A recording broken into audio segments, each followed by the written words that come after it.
What's up, everyone? We'll get started in a few minutes.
Okay, we're gonna go ahead and get started with Stuti first. So, can I please ask everyone to keep yourselves on mute during Stuti?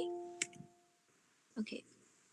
Shrimad Karunasagar महाराज की जय, caval धाम की जय, श्री अविचल दास जी महाराज की जय, सतकेवल साहेब। कोटि कोटि वंदन करिए करुणा सागर ने, करिए करुणा सागर ने, नमिए नरविद सागर ने, समरन थी सुख शांति थाए, दर्शन करता दुखड़ा जाए, पाप ताप पूजन थी समाए, नीते नो छावर करिए, सेवा सतगुरु सागर ने, कोटि कोटि वंदन करिए करुणा सागर ने, प्रेम थकी जो पद रज पर से, अनंत करुणा रसठी वर से, घट घट क्रांत कैवलनी धर से, प्रीते प्रसन्न करिए शांत शिरोमणि सागर ने, कोटि कोटि वंदन करिए करुणा सागर ने, धर्म धुरंधर धनी हमारा, सेवक आव्या शरण तुम्हारा, बंधन कापो बापू हमारा, अंतर थी अरज करिए अनंत सदगुण सागर ने, कोटि कोटि वंदन करिए करुणा सागर ने, प्रथम परम गुरु बंदगी भरिए कैवल कथानो प्रारंभ करिए रन छोड़ ध्यान धनीनु धरिए दौड़ी दौड़ीने मरिए शांतिना महासागरने कोटि कोटि वंदन करिए करुणा सागर ने। श्रीमद् करुणा सागर महाराज की जय। कैवल धाम की जय। श्री अविचल दास जी महाराज की जय। सत्केवल साहेब. So, how have you guys been this week? Anything fun you guys did that you want to share with me?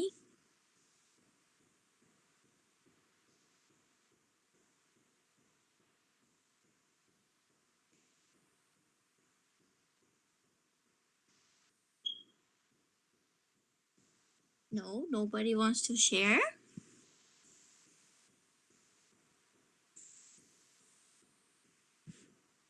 Okay. Who can tell me what we celebrated last week?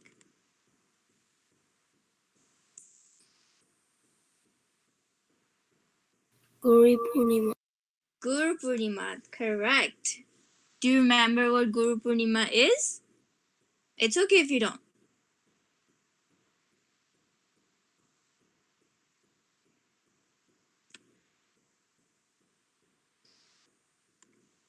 Okay. So, Guru Purnima is, first of all, Punam is a full moon day. And Guru Purnima falls on the month of Asad, which is a good like our Hindu calendar.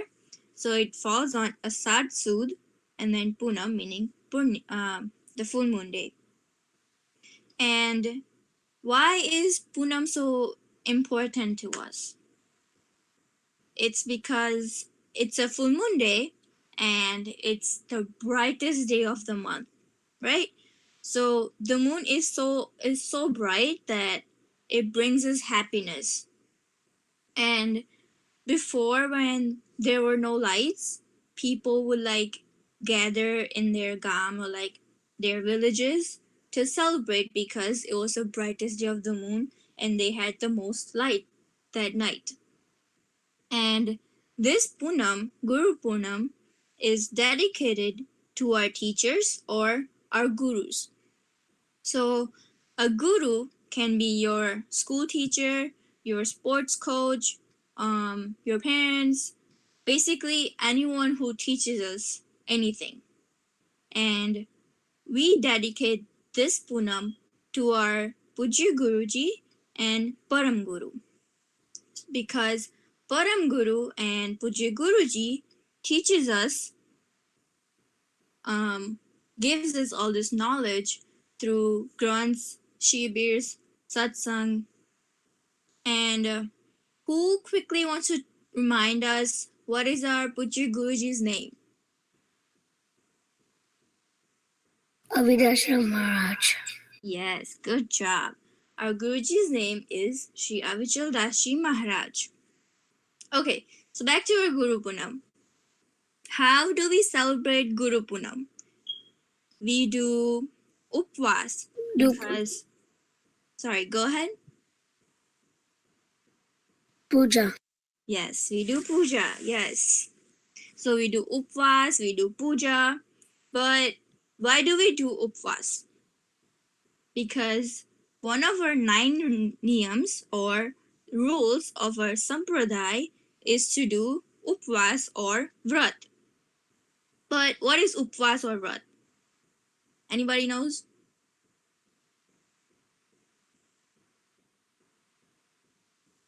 Okay. So upvas or a vrat is when we only eat one meal during the day.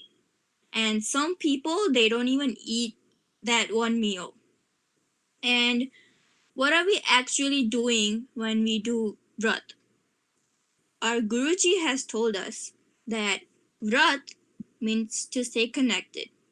So when we do vrat or upvas, we do Param Guru's bhakti, we do his seva, and we go over his teachings. So that way we are dedicating this day to Param Guru and not worrying about what we're gonna have during lunch or dinner or breakfast. And doing bhakti and seva is one of the best things to do when we are doing vrat. So along with doing vrat, we also do Guru Pujan. And during this puja, we do several different things, and each of the things we do during the puja has some reasonings behind it. Let me share some pictures from our celebrations last Sunday. So here we have a picture of Sastriji telling us what to do during the puja and explaining to us what each of the things we do means. And then here are two more images from our Guru Puja. The one on the left is a setup of, we have a picture of Param Guru and our Guruji. And on the right side, we see a couple people doing puja. And along with doing puja, we also did bhajans. Our bhajan kids did bhajan and kirtan. And then we did Upasana at Mandir. So, back to our Guru Punam. Who is a Guru? So, a Guru is someone who guides us to the right path. A Guru is someone who teaches us what is wrong and what is right. So, basically, anyone who teaches us anything is our Guru. So, do you guys want to share with me who your Gurus are?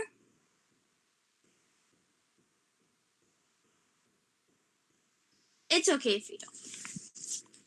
But you might ask, Ipsa Didi, why do we need a guru?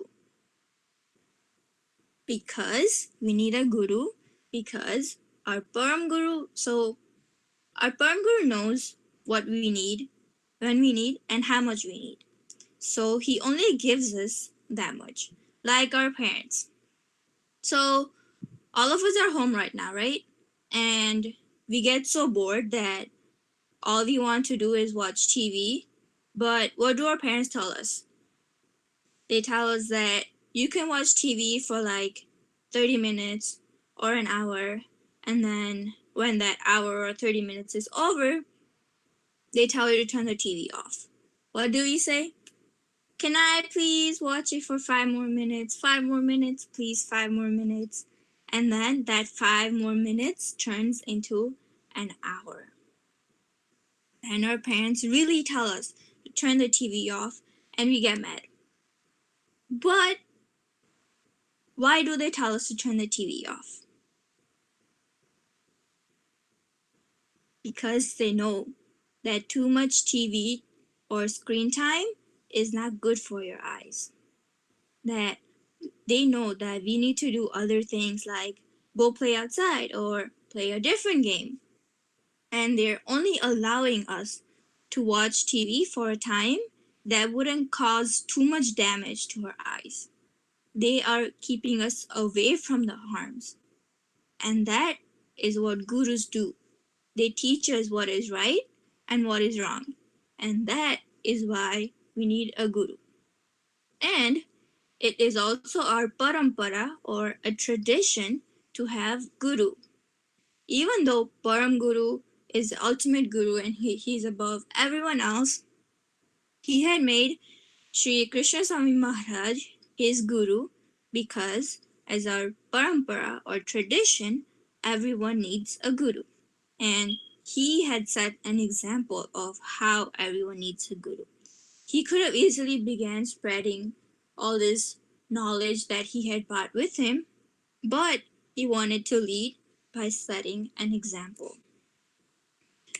So, how did Param Guru get Diksha, or like made Sri Krishna Swami Maharaj his Guru? Let me tell you his purchase. Oh, what happened? Okay. So, when Param Guru was 7 years old, he had decided that he wanted to get Diksha. Do we all know what Diksha means?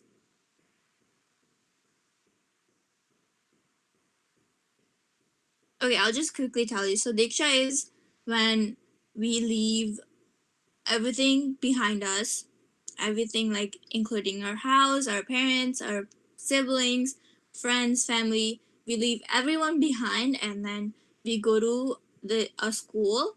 We make a guru, and then we learn about our dharam and stuff in that school.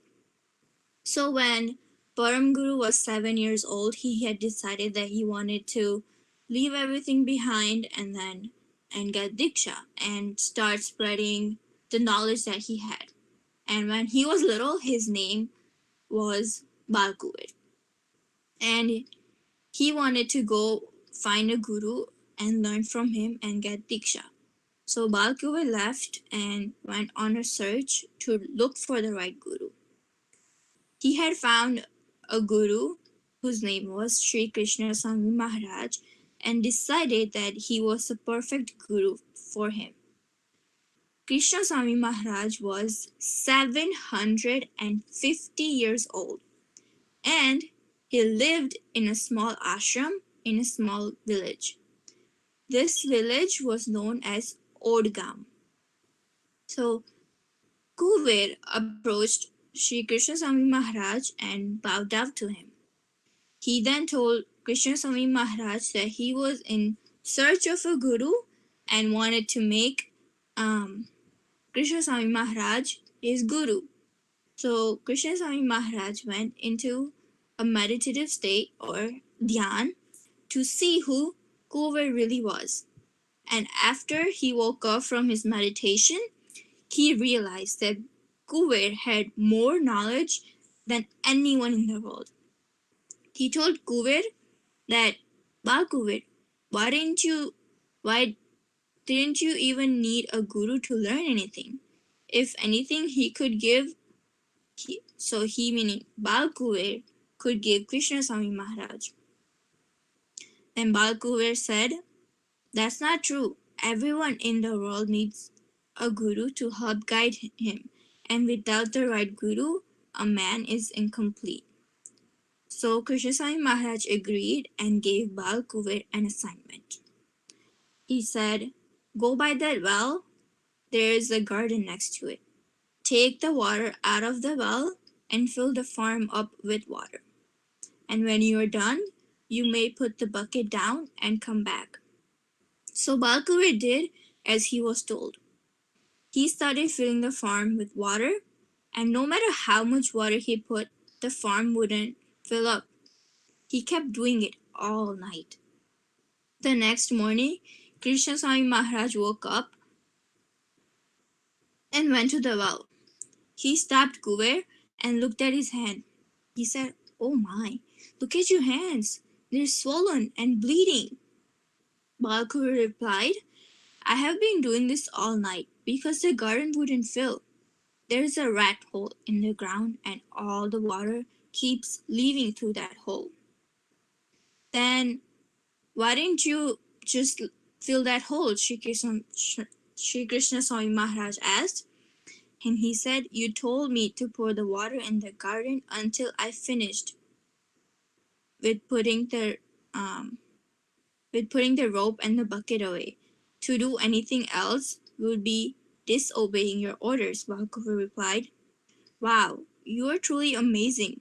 To stay awake all night doing this is not something an ordinary person can do. Today I'm giving you Diksha, Krishna Swami Maharaj replied. And that's how he got Diksha.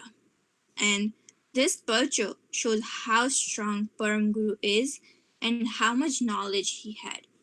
It also shows why a guru is so important in a person's life. And there are some things that really makes Param Guru so special. So, and why he's, at the top above everyone else. So the first thing that makes him so special is that he was pragat or materialized. He wasn't born like any one of us. And then the second thing that makes him so special is that he took Diksha when he was only 7 years old. So, like, if you think about it, you guys are around that age, right? When we barely know how to do things by ourselves. Whereas Param Guru, he left his parents and everyone and he took Diksha and started, living as his guru told him to live.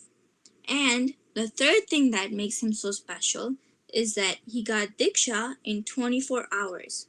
So when we want to do something, we have to learn it for like years and years. So, like, first we go to kindergarten, then we go to elementary school, middle school, high school, college, and then we get jobs, right? But Param Guru didn't do any of that. He just got Diksha in 24 hours.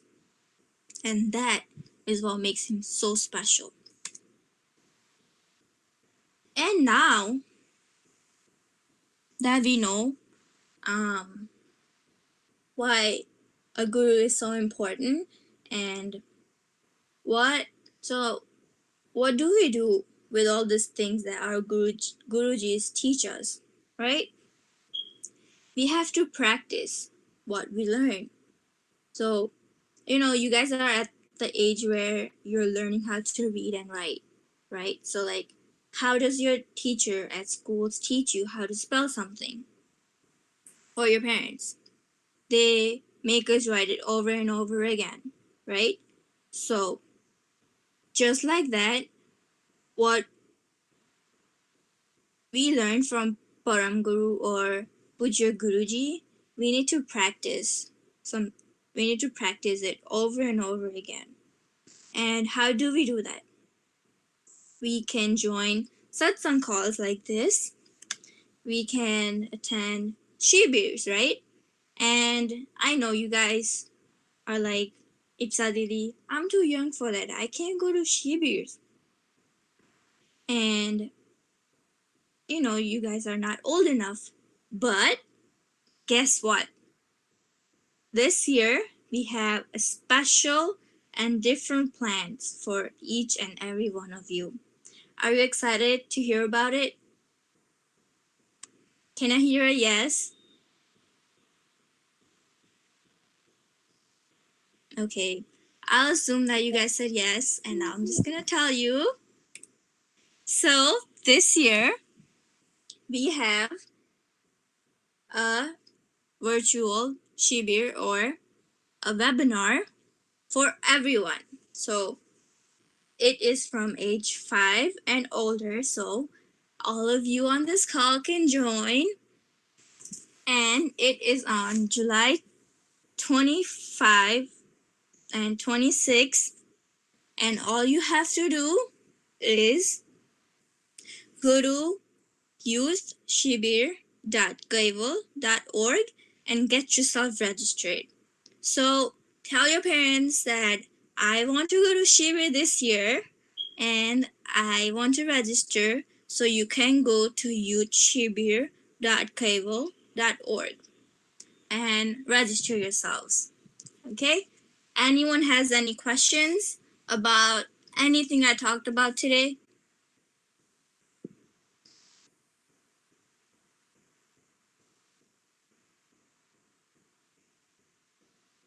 No?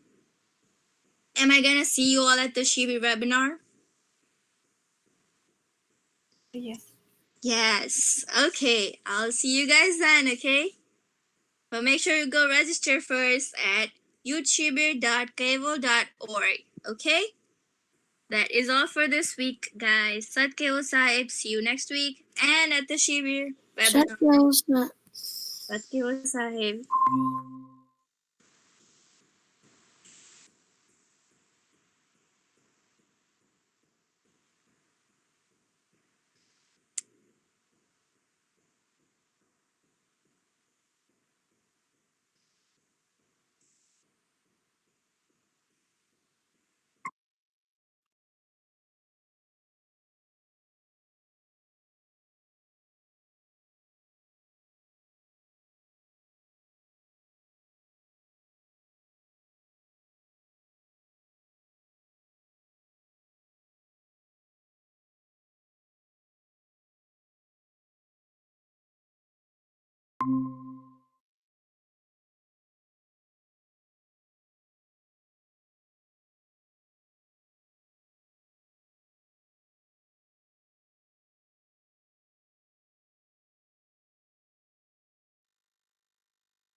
So, Kaival Sahib, we'll get started with Stuti. Srimad Karna Sagar Maharaj ki jai, Kaival Dham ki jai, Shri Vichal Das Ji Maharaj ki jai, Satkal Sahib. Kaivalam Chidenam Aminam Dviganam Lagoyam Mohamastu Niralam Narayanam Aham Namraneyam Nayeti Nirnayam Pranayam Parantu Japenam Japayam Kayam Namayayam Manati Magunam Swayam Tvam Samastu Jahanam Adhata Deyam Namichandam Vinaya Karoti Vivaranjitamastu Vidivai Vedantam Achantena Chantam Sanati Sanatam Jenatayanantu Agadam Bahodam Rahejanmahadam Kuveram Teyam Namami Namastu Srimad Karna Sagar Maharaj ki jai, Kaivala Dham ki jai, Shri Vichal Das Ji Maharaj ki jai, Satkal Sahib.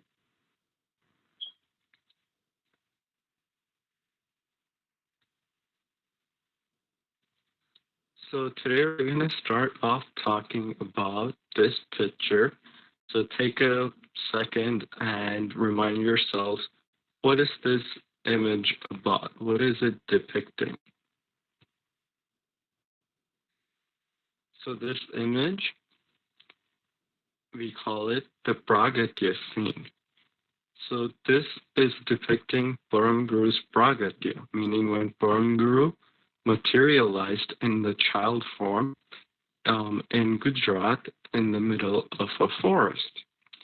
So we all know the story of how this happened, right?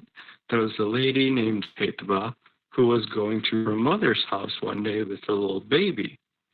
And then it was in the afternoon, so it got hot. It was a very sunny day, so it got hot.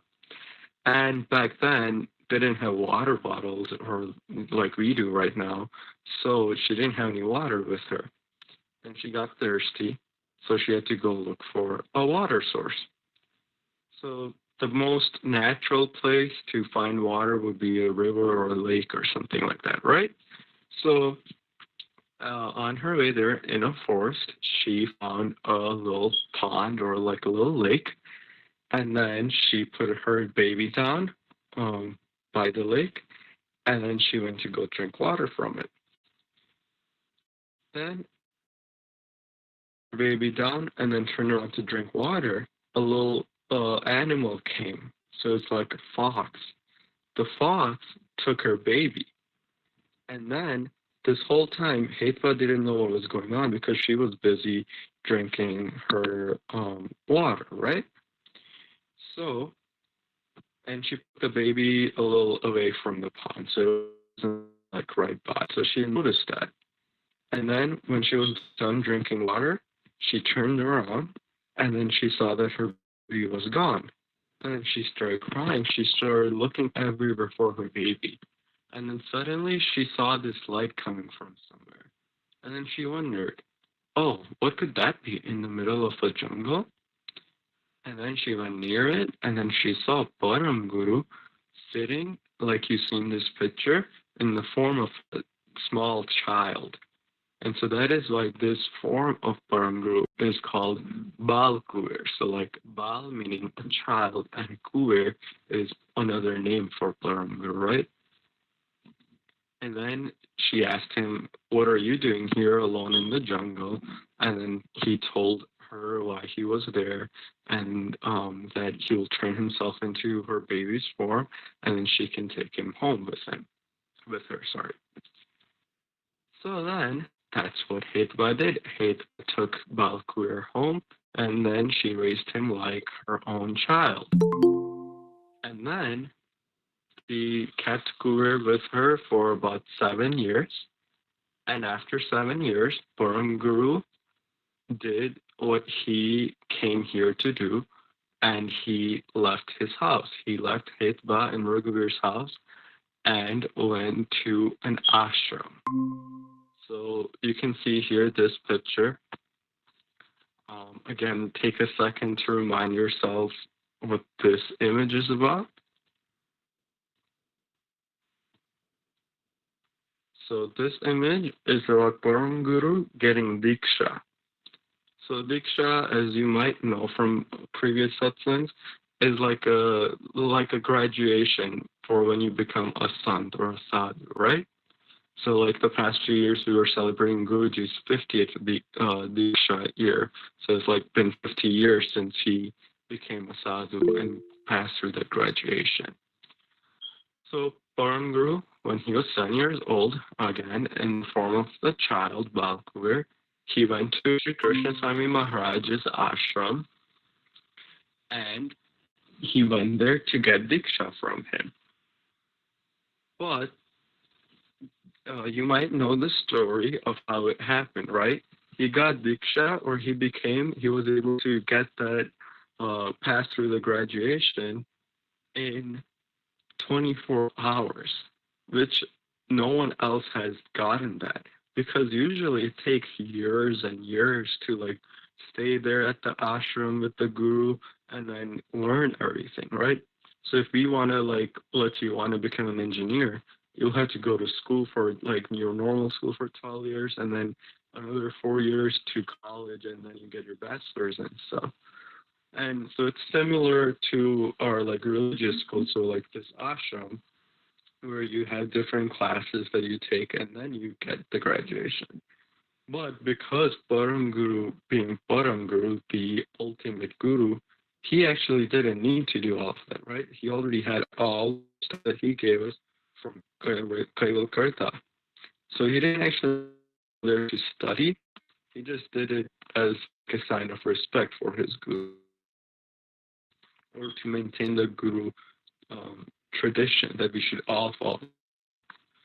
So how did he get Diksha in 24 hours? Well, Krishna Swami Maharaj gave him a task, because he's like, you're a child, like, are you sure you can handle all of this, like coming here to the ashram and doing all of this stuff? Because at that time he didn't know who Param Guru was. And then Param Guru's like, yes, I know what I'm doing, and I want to get Diksha from you. Krishna Swami Maharaj, okay, here, why don't I give you your first task? And his first task was to fill this little area in the farm with water. And back then, again, they didn't have a plumbing system like we do right now. So they actually had to go fetch the water from a well. So you use a rope, and you tie the rope to a bucket, and you put the bucket in the well, and then that's how you get water. And then he was told, you cannot put the rope and the bucket down until this whole thing is filled with water. So then Portman's like, okay. Then he kept doing it. He kept taking water out of the well, filling the little ditch that was in the farm. And then, like the day went by, the night came, but Param kept doing it. The next Krishna Swami Maharaj woke up, and then he saw, why is Guru still doing this? Why is Param still doing this? And then he went up to Param and asked him, like, it looks like you didn't sleep all night and you've been doing this constantly. Why? And that's when Param replied, look, there was a little rat or something, some animal that made a hole in the ditch, and because of that, all the water that I put in there keeps going out. The ditch doesn't get filled. And so I was just like, well, why didn't you just fill the hole? Then Param replied, because you are my guru and you told me that not to put down the rope and the bucket until I filled this ditch. And so for me, I have to follow everything my guru tells me. And so that's when Krishna Swami Maharaj himself was a pretty like big sant. He, did a lot of bhakti and stuff. And so he had some powers. He went into meditation, and he saw that Param Guru is not an ordinary child. He is a Paramashish Ansh, like he is, above everyone else. And so then he's like, okay, yeah, like here, I'll give you Diksha right now. So that's how Param Guru got Diksha in 24 hours without learning anything. Because Krishna Swami Maharaj is like, there's nothing that you do not know that I can teach you, because Param Guru came with all the knowledge that he needed or he had. Okay. So why are we talking about this? Because last week was Guru Punam. It was the full moon day where we honor our gurus. And so it's a good time for us to reflect on our gurus and learn more about our gurus, right? So after getting a Diksha, yeah, Who's everybody else? I don't know, but it's okay. You don't need everyone else. There's some people joining from YouTube too. Okay. Okay. Yeah. So after Param Guru got Diksha, so after he did the little graduation thing, he just went ahead and started spreading knowledge about our dharma, right? So again, take a few seconds and think about what this image is. So this is an image of our Bal Tilak. So Param Guru started spreading Kaival Gyan. So he started telling people about the Bal Tilak and about Karta, right? So this Bal Tilak, you can see it's two colors, red in the inside, yellow on the outside. So the red is made up of Ganku, and then the yellow is Chandan. So if you don't know what this is, after the satsang, you can go ask your parents and they'll show you. You probably have it at home. So, along with the belt and stuff, he gave us two mantras. So you might know what these two are. The first one is Kaival Kaival. So this is our Pragat mantra. So this is a mantra that we can write. So last year and a few years before that, we all used to do the Kaival mantra writing in the book. So you can write this mantra or you can chant this out loud, like in the form of a dhun or bhajans and stuff, right? And then the other one is the Amar mantra. So this mantra, we're supposed to do it internally, like in our minds, and you're not supposed to, when you do this, you're not supposed to say it out loud, or you don't do the chanting by writing it or anything or singing it. You don't sing this, right? You just say it in your mind.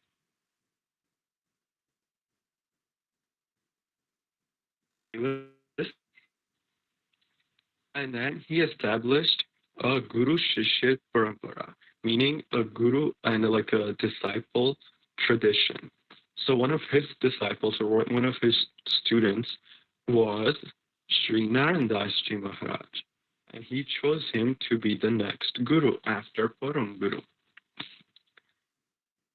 So Maharaj, you might know a little bit about him from other previous satsangs. So he did a lot for our sampradaya, right? He built the first few mandirs in our sampradaya. He built the big mandir in Sarta. He also wrote two grunts, so like the books that have Brahma's knowledge in it. And a fun fact, Guruji is actually doing reading that one of those books right now live on YouTube every day, and then he teaches what it means, right? But he obviously does it in Gujarati. Gujarati, you had to sit with your parents and then talk about it to learn about what Guruji's saying in there, right? So Param Guru chose Narandas Ji Maharaj as the next guru, and so that's why Narandas Ji Maharaj became our Dvitiya Kuveracharya, meaning the second Kuveracharya. And then, again, talking about our gurus. So, this is a picture of uh, Guruji, our current Guruji, Saptam Kuberacharya, meaning the seventh Kuberacharya, Sri Avichaldashi Maharaj. So this is the old picture of him when he first became our Guru. It's from that time. And you can see he was very young at that time, right? Um, and so since then, he so much things for us and our sampradaya. Like, he can't even keep track of all of that. So he does a lot of different seva stuff, like a lot of different self-service things, like he runs schools in India. Then he helps poor people get married. And then recently, with this like coronavirus and stuff, there were lockdowns in India and everywhere, right? So he distributed food kits or like food supply to poor families who weren't able to afford it at that time. And then he built a lot of mandirs for us so people can go to mandirs and learn everything, right? He built the Chicago mandir. And he also does other things like shivirs. So one of the biggest way that the youth, so all of us young people relate to Guruji is through our youth shivir, right? So every year we do the youth shivir for the past like 7-8 years. And Guruji comes there, he spends time with us, he plays games with us, he answers our questions if we have any. And, it's just generally a fun time with Guruji at Shibir. And as you all might know, this year that's not possible, right? But one thing that Guruji always tells us is that no matter the circumstances, so no matter what's going on, whether you're having like a really hard time in school, a hard time at if you're at work, you know, if your parents are working, so like work or just in general with like stuff like what's going on right now, we can't control it, right? He says we should always stay connected to our faith. So we should always stay connected with Param Guru, Guruji, and just our faith, other Satsangs who do Satsang with us. And if you know about our podcast or if you listen to any of those, a few months ago, I think back in February, there was a special episode with Guruji. So in this episode, Radhi and Nishtha Auntie, they both did a special episode with Guruji where they asked Guruji a few questions and then Guruji answered those, right? And one of the things that they asked Guruji in there was, how can our youth, stay away from negative influences or always stay on the right path? And what do you think he said? He said that no matter where we are, so whether we're at school, whether then you go off to college, or, we don't go to Mandir like right now, we haven't been going to Mandir regularly for the past few months, those of us who are in Chicago. And everyone else, you don't have a Mandir to go to, right? But we've So been doing it online. That's the good thing. right. So that's the best way to stay connected, right? So we have right now all these technology around us. So we have like internet, the cell phones, TVs, and whatnot, different platforms like Google Meets and Facebook and stuff. And we're lucky to be living in this time right now, right? Because we can stay connected. So in there, Guruji then said the best way to do that is Jodai Lureu, meaning staying connected. And right now, it's so easy for us to stay connected, but that's only if we want to, right? So right now, you can stay connected to your school friends through this. I'm sure like a lot of people did Zoom calls at school and stuff. And you stay connected with your family through like WhatsApp video calls and stuff like that, right? So technology it's very useful if we use it for the right things. So you can still stay connected with your like entertainment by like you can play games online and like whatnot. But again, it's how we use this technology. So going back to the Shivir point, we don't have the in-person Shivir this year, right? However, because we should follow what our Guruji tells us, he told us that we should stay connected, right? So we're going to follow what he says, and we planned an online mini Shivir kind of thing that you can do from your home. And so that is why we called it hashtag stay connected. It's like in our online. How this works, first, right now, before the event, you will go to that website, youthshivir.kaival.org, and on there, it says, click here to register. So then you'll click there, and then you can register. And it's a pretty simple form, but if you are under 18, have your parents sign you up because they have to sign something since you're not 18. But so once you register, then after in about a week, you'll get several different stuff. So you'll get the schedule for the 2 days. You'll get the links to join the different Google Meets calls. So how this event works is you'll get to do different activities. So there's like a workshop that you'll do. There's different lessons that you get to attend. Then we get to do Upasana with everyone. So there's going to be singers singing the Upasana, which is fun. And then you might even get a chance to ask Guruji a question. So you'll get a chance to ask Guruji live questions. And you get to hang out with other friends online, right? So it's a lot of fun stuff that you all like. And through this technology, we're able to bring it to you from home. You don't have to go anywhere. You can stay home and then join at the times that we tell you. And that's how we can follow our Guruji and stay connected with everyone and our faith, right? So, yes, you still have like a few weeks to sign up because the event is not till July 24th, that Friday, and that's Saturday and Sunday. However, the earlier you sign up, the better it is, right? So I would say after the Satsang call, go to that website, have your parents sign you up, and it'll be a fun event. So we have a few minutes, and before we leave, we'll just do the JVD real quick.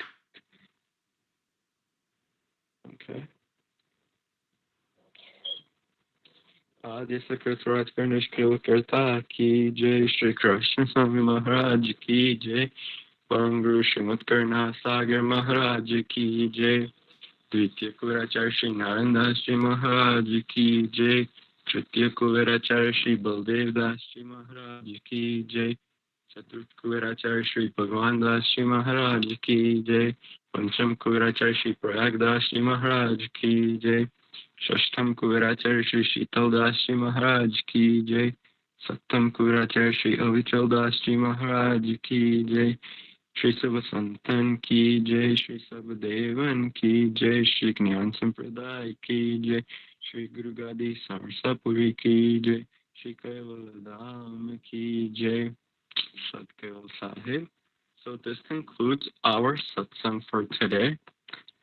And if you do have any questions about the Stay Connected webinar, you can contact me or you can email youthshivir@kaival.org, or you can ask any of the other young adults that you know. And we look forward to having you all join us virtually. Okay, Sat Kaival Sahib, thank you for joining. Okay, well, Sahib.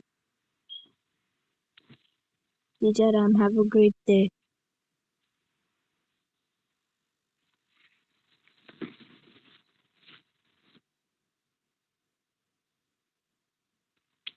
હમણાં 5 મિનિટમાં ગુજરાતીમાં સત્સંગ ચાલુ થશે સત્યા સાહેબ.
સત્કેવલ સાહેબ બધાને મારો અવાજ આવે છે?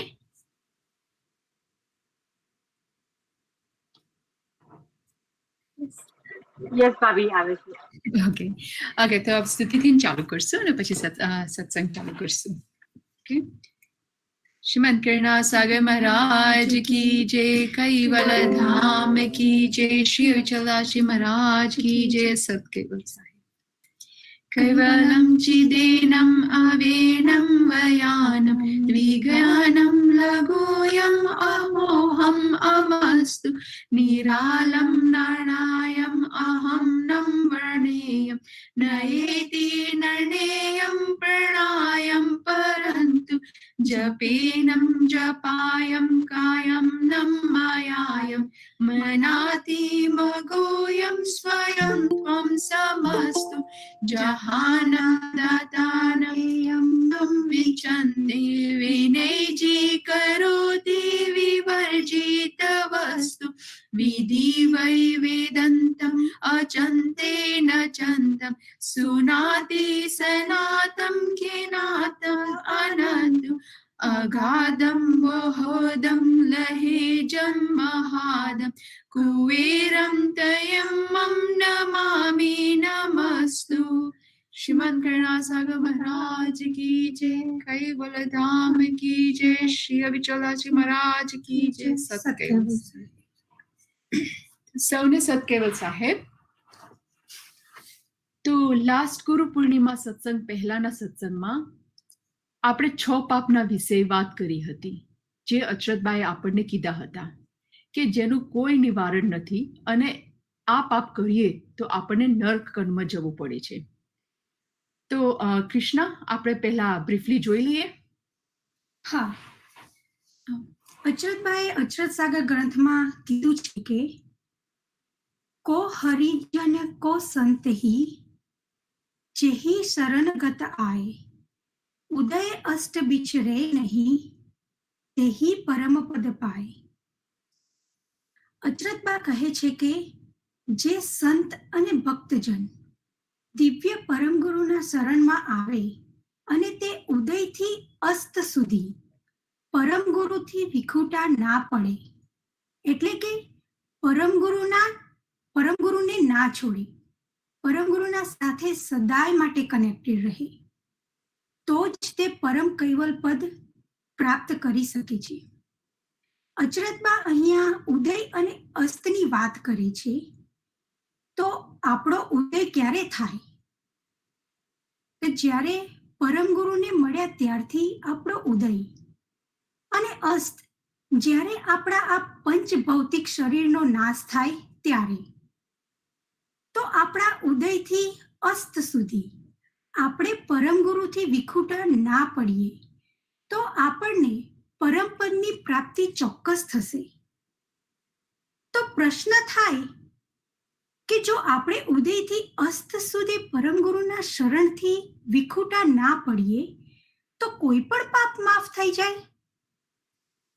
ના, ભલે આપણે ઉદયથી અષ્ટ સુધી પરમગુરુના શરણથી વિખૂટા ના પડ્યા હોય, પણ જો આપણે આ 6 પાપ કરીએ તો પરમગુરુ માફ નથી કરતા. આ 6 પાપ અચરતબા કહે છે કે આપણે ક્યારેય ના કરવા જોઈએ. તો પહેલો પાપ, કરતા સાથે હોડ ના કરવી જોઈએ. હોડ એટલે કે કમ્પેરિઝન ના કરવું જોઈએ. આપણે કેટલી બી ભક્તિ કરીએ કે કેટલું પણ જ્ઞાન મેળવીએ કે કેટલા પણ બળવાન થઈએ, કરતા જેવા ક્યારેય પણ નથી થતા. બીજું, ગુરુદ્રોહ ના કરવો જોઈએ. ગુરુ આપણને મળ્યા છે તો આપણે એમને સમર્પિત થઈને રહેવું જોઈએ. એમની નિંદા ના કરાય અને એમના આપેલા વચનનું પાલન કરવું પડે. આપણા ગુરુ આપણને સહી માર્ગ બતાવે એટલે એમને કેટલી કઠિનતા થાય છે આપણે સહી માર્ગ આપવા માટે. તો એવા ગુરુની નિંદા કરીએ તો આપણને ખરેખર નર્ક કંડમાં જવું પડે છે. પછી ત્રીજું, આત્મહત્યા ના કરવું જોઈએ. જે દેહ આપણને મળ્યો છે એ આપણને કર્મ ભોગવવા માટે મળ્યો છે. જો આપણે ટાઈમ થતા પહેલા એ દેહને છોડી દઈએ તો આપણને ડબલ સજા મળે છે. જેમ કે આપણે એક્ઝામ્પલ લીધેલો હતો ને કે એક કેદી જ્યારે જેલ છોડીને ભાગી જાય અને જ્યારે પકડાય ત્યારે એને ડબલ સજા ભોગવવી પડે છે. એમ જ આત્મહત્યાનું છે. પછી 4th પાપ છે કે વ્યભિચાર ના કરવો જોઈએ. વ્યભિચાર એટલે કે સંતાઈને કરવું. કર્તા અને પરમ ગુરુ તો સજાન છે, એમનાથી કશું જ નથી છુપાયેલું.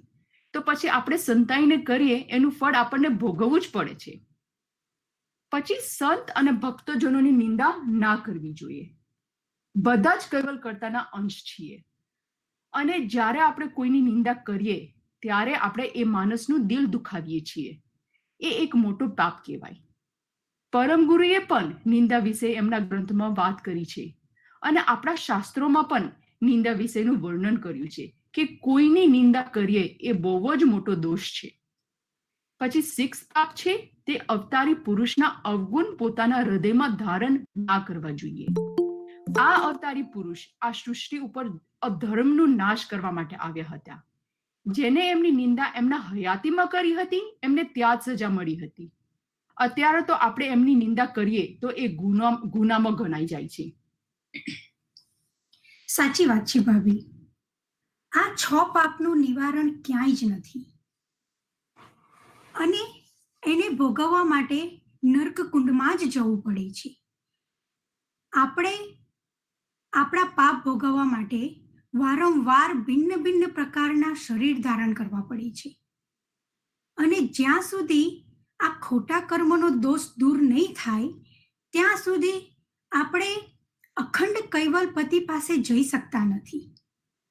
આ વાતને સમજવા માટે આપણે એક એક્ઝામ્પલ લઈએ કે એક મહાત્મા એના શિષ્ય સાથે ચાલવા નીકળી છે.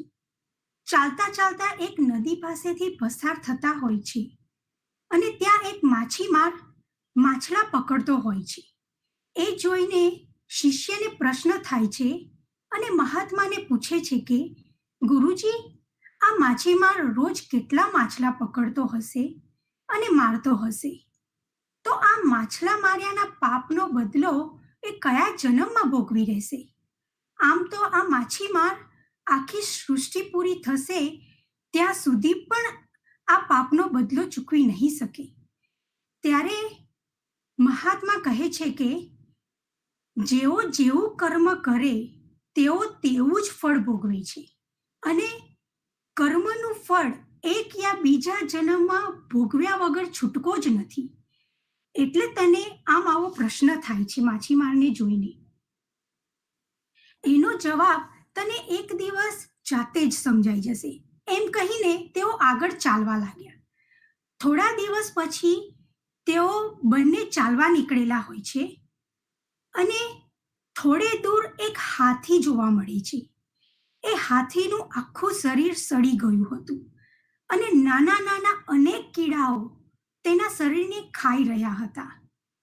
આ જોઈને એ શિષ્યને પ્રશ્ન થાય છે અને મહાત્માને પૂછે છે કે ગુરુજી, આમ તો આ હાથીએ એ શું પાપ કર્યું હશે?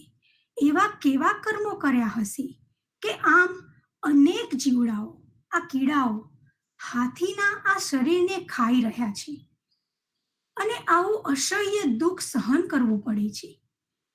ત્યારે મહાત્માએ શિષ્યને કહ્યું કે થોડા દિવસ પહેલા તને જે પ્રશ્ન થયો હતો માછીમારને જોઈને, તે માછીમાર એ આ હાથી છે એમ માની લે અને અનેક નાના નાના જીવડાઓ માછલાઓ તરફડીને મરતા હતા એ આ જીવડાઓ છે એમ માની લે. માછીમાર પહેલા માછલીઓને ખાધી, તે જ માછલીઓ આજે આ હાથીરૂપી માછીમારને ખાઈ રહી છે. આમ સમજી લે કે પેલો માછીમાર પોતાના કરેલા કર્મનો બદલો ભોગવી રહ્યો છે.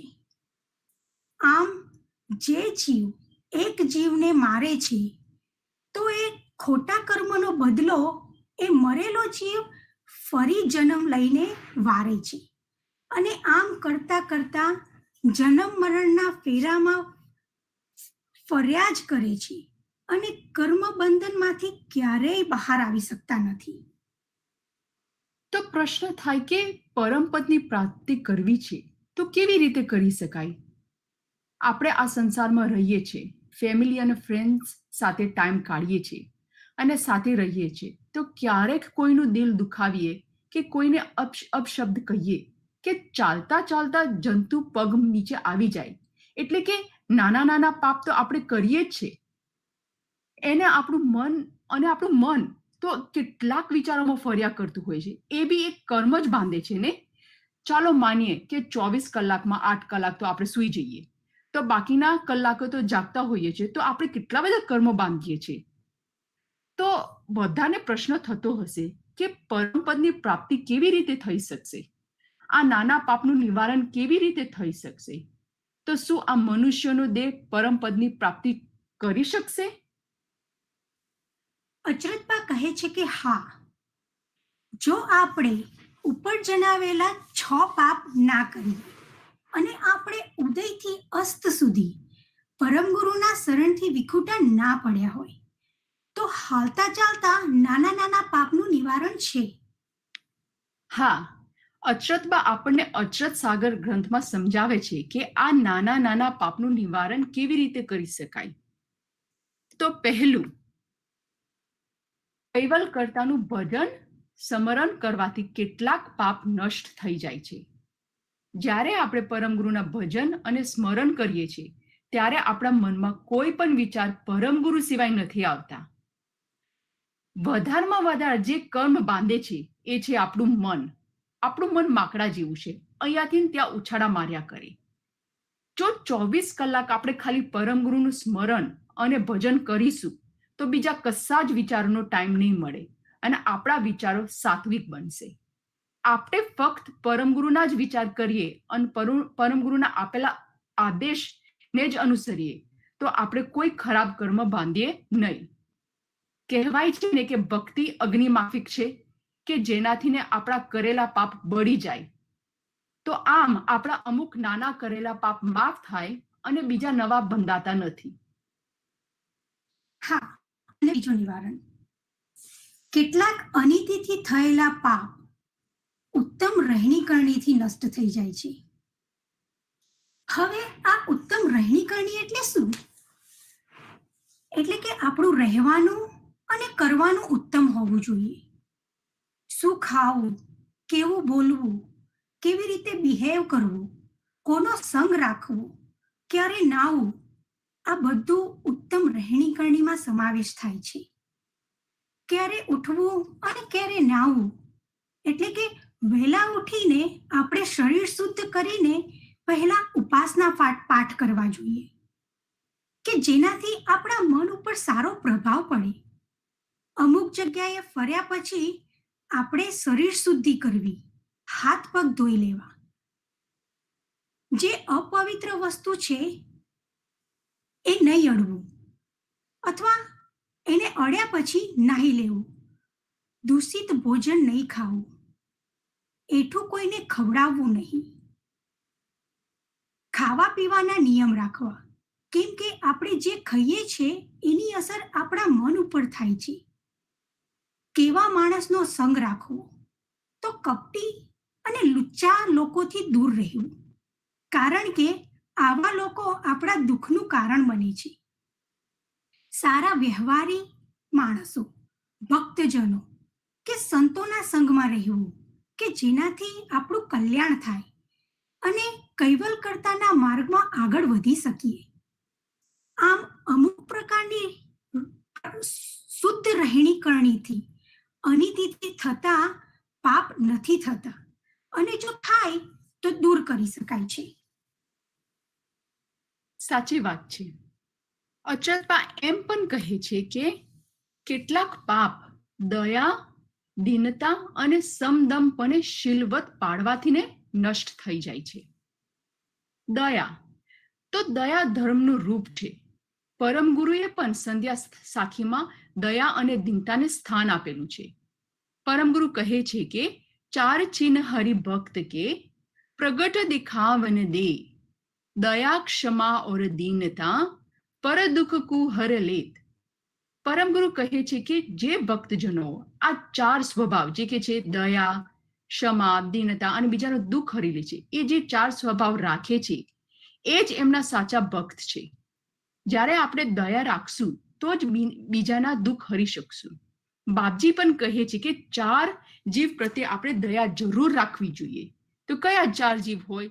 તો એક ગરીબ હોય, એક વિધવા હોય, એક ગરડા માણસ હોય જે પરાધીન હોય. પરાધીન મીનિંગ કે બીજાના ઉપર ડિપેન્ડન્ટ હોય, અને અમુક મૂંગા પ્રાણી કે જે બોલી નથી શકતા, એમને ખાવું હોય કે એમને દુખાતું હોય તો આપણે કહી નથી શકતા. તો આ 4 અંશો ઉપર આપણે સદાય માટે દયા ભાવ રાખવો જોઈએ. તો દયાના ભાવથી ઘણા પાપ માફ થઈ જાય છે અને બીજા ઓછા બંધાય છે. પછી દીનતા. દીનતા એટલે કે અભિમાનનું ઓપોઝિટ. દીનતા એટલે કે જ્યારે આપણે કોઈને આપણાથી નીચા નથી ગણતા, જે પૈસાથી હોય કે બળથી હોય કે નોલેજથી હોય. આપણો સ્વભાવ હંમેશા એક સેવક કે દાસ જેવો હોવો જોઈએ. તો ત્યારે આપણે બધાને રિસ્પેક્ટ આપી શકશું. આપણા શાસ્ત્રોમાં પણ 4 દોષોમાં આપણે જે દોષો આગળ કહ્યું ને, નિંદા કોઈની ના કરવી જોઈએ, આપણા એક દોષ છે આપણા શાસ્ત્રોમાં. અને બીજો દોષ છે કે આત્મા શ્લાઘા ના રાખવું જોઈએ. આત્મા શ્લાઘા એટલે શું? કે પોતાના વખાણ સાંભળવા અને સંભળાવવાનો એ મોટો દોષ ગણાય છે. આત્મા શ્લાઘા એ એક પ્રકારનો અભિમાન છે, અને અભિમાન પાપનું મૂળ છે. અભિમાનનો ત્યાગ એનું નામ દીનતા કહેવાય. એટલે અભિમાન ના રાખવું જોઈએ. પછી આપણા દિલમાં સમદમપણે, મીનિંગ બધાને સરખું રાખવું. બધા કૈવલ કર્તાના ચૈતન્ય અંશ છે. બધા જીવો પ્રત્યે એવો ભાવ મનમાં રાખવો. અને શીલવ્રત એટલે કે સાચું છે એનું જ આચરણ કરવું. તો ત્યારે આપણા ઘણા બધા પાપ ઓછા બંધાય છે. હા, સાચી વાત છે. અચરતબા બીજું એમ પણ કહે છે કે કેટલાક અણચિંતવ્યા અને અનાયાસે થયેલા ગુના કે પાપને કૈવલ કરતા ગણતરીમાં નથી લેતા. અણચિંતવ્યા એટલે કે જેનું આપણે ચિંતન ના કર્યું હોય અને પાપ થાય. ફોર એક્ઝામ્પલ, આપણે ચાલવા નીકળ્યા હોય અને કેટલાક જંતુ પગ નીચે આવી જાય છે અને મરી જાય છે, તો એનું પાપ નથી લાગતું. અનાયાસે એટલે કે જે આપણો મતલબ ના હોય અને પાપ થઈ જાય, એ કૈવલ કરતા ગણતરીમાં નથી લેતા. આપણે કોઈને કશું કહીએ, આપણો કોઈ એવો ખરાબ મતલબ ના હોય, પણ સામેવાળા માણસને ખરાબ લાગે, તો એ પાપ નથી ગણાતું. કોઈ પ્રવૃત્તિ પાપ નથી. કોઈ પ્રવૃત્તિ પાપ નથી હોતી, વૃત્તિ પાપ હોય છે. જેમ કે કોર્ટમાં કોઈ જજ ન્યાય કરતું હોય અને એ ન્યાયમાં ગુનેગારને એના ગુનાની સજા આપે, તો જજને એનું પાપ નથી લાગતું. આમ જોઈએ તો ગુનેગારને જેલની સજા થાય છે અને જેલમાં તો કેટલું દુઃખ વેઠવું પડે છે, પણ જજને એનું પાપ નથી લાગતું, કારણ કે જજની કોઈ એવી વૃત્તિ નથી હોતી એને દુઃખ આપવાની. એ તો એનું કાર્ય જ કરે છે. એટલે અણચિંતવ્યા, ચિંતન ના કર્યું હોય અને અનાયાસે આપણી વૃત્તિ કે મતલબ ના હોય અને પાપ થાય, એવા થયેલા ગુના કૈવલ કરતા ગણતરીમાં નથી લેતા. હા, અને અચ્યુતમાં એમ પણ કહે છે કે સત્ય વચન પાડવાથી કેટલાક પાપ નષ્ટ થઈ જાય છે. જુઠ્ઠું કોઈ પણ રૂપમાં આપણે બોલીએ, કોઈને દુઃખ ના પહોંચાડવું હોય કે કોઈને રમતમાં જુઠ્ઠું બોલીએ, પણ જૂઠ તો જૂઠ જ કહેવાય અને એનું ફળ આપણે ભોગવવું જ પડે છે. પરમ ગુરુએ અગાધભૂત ગ્રંથમાં કહ્યું છે કે જેમ સરોવરની 4 બાજુ આપણે પાડ બાંધીએ છીએ તો પાણી બહાર નથી નીકળતું, તો એવી જ રીતે આપણા જીવનમાં આપણે સત્યરૂપી વચનની પાડ બાંધવી જોઈએ. આપણને પરમ ગુરુએ આજ્ઞા આપી છે કે હંમેશા સત્ય વચન બોલવાનું. તો આપણે કોઈનાથી ડર્યા વગર સત્ય બોલવું જોઈએ. જ્યારે આપણે સાચું બોલીએ છીએ તો કર્મ નથી બાંધતા અને જૂના કર્મ માફ થતા જાય છે.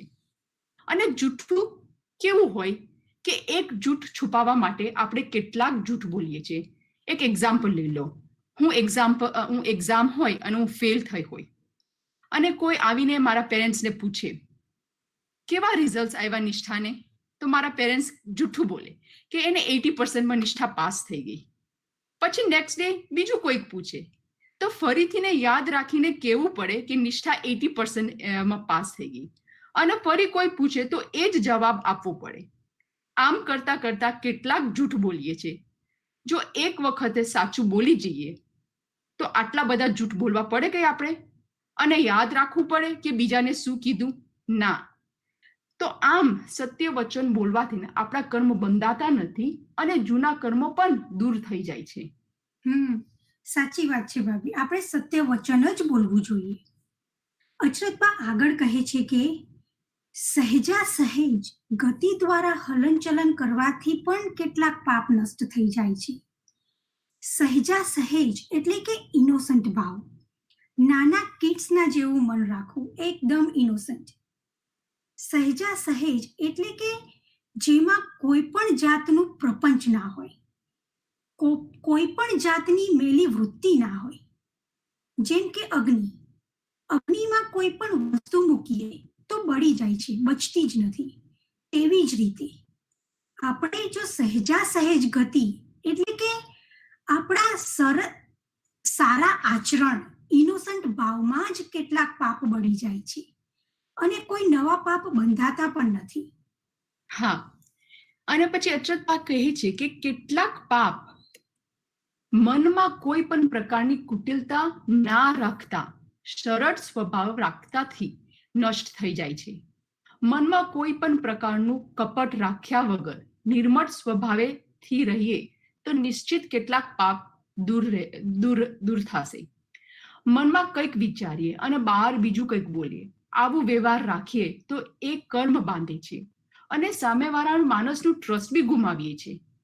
અંદર આપણે જેવા છે એવા જ આપણે બહાર હોવા જોઈએ, અને જેવા બહાર છે એવા જ આપણે અંદર હોવા જોઈએ.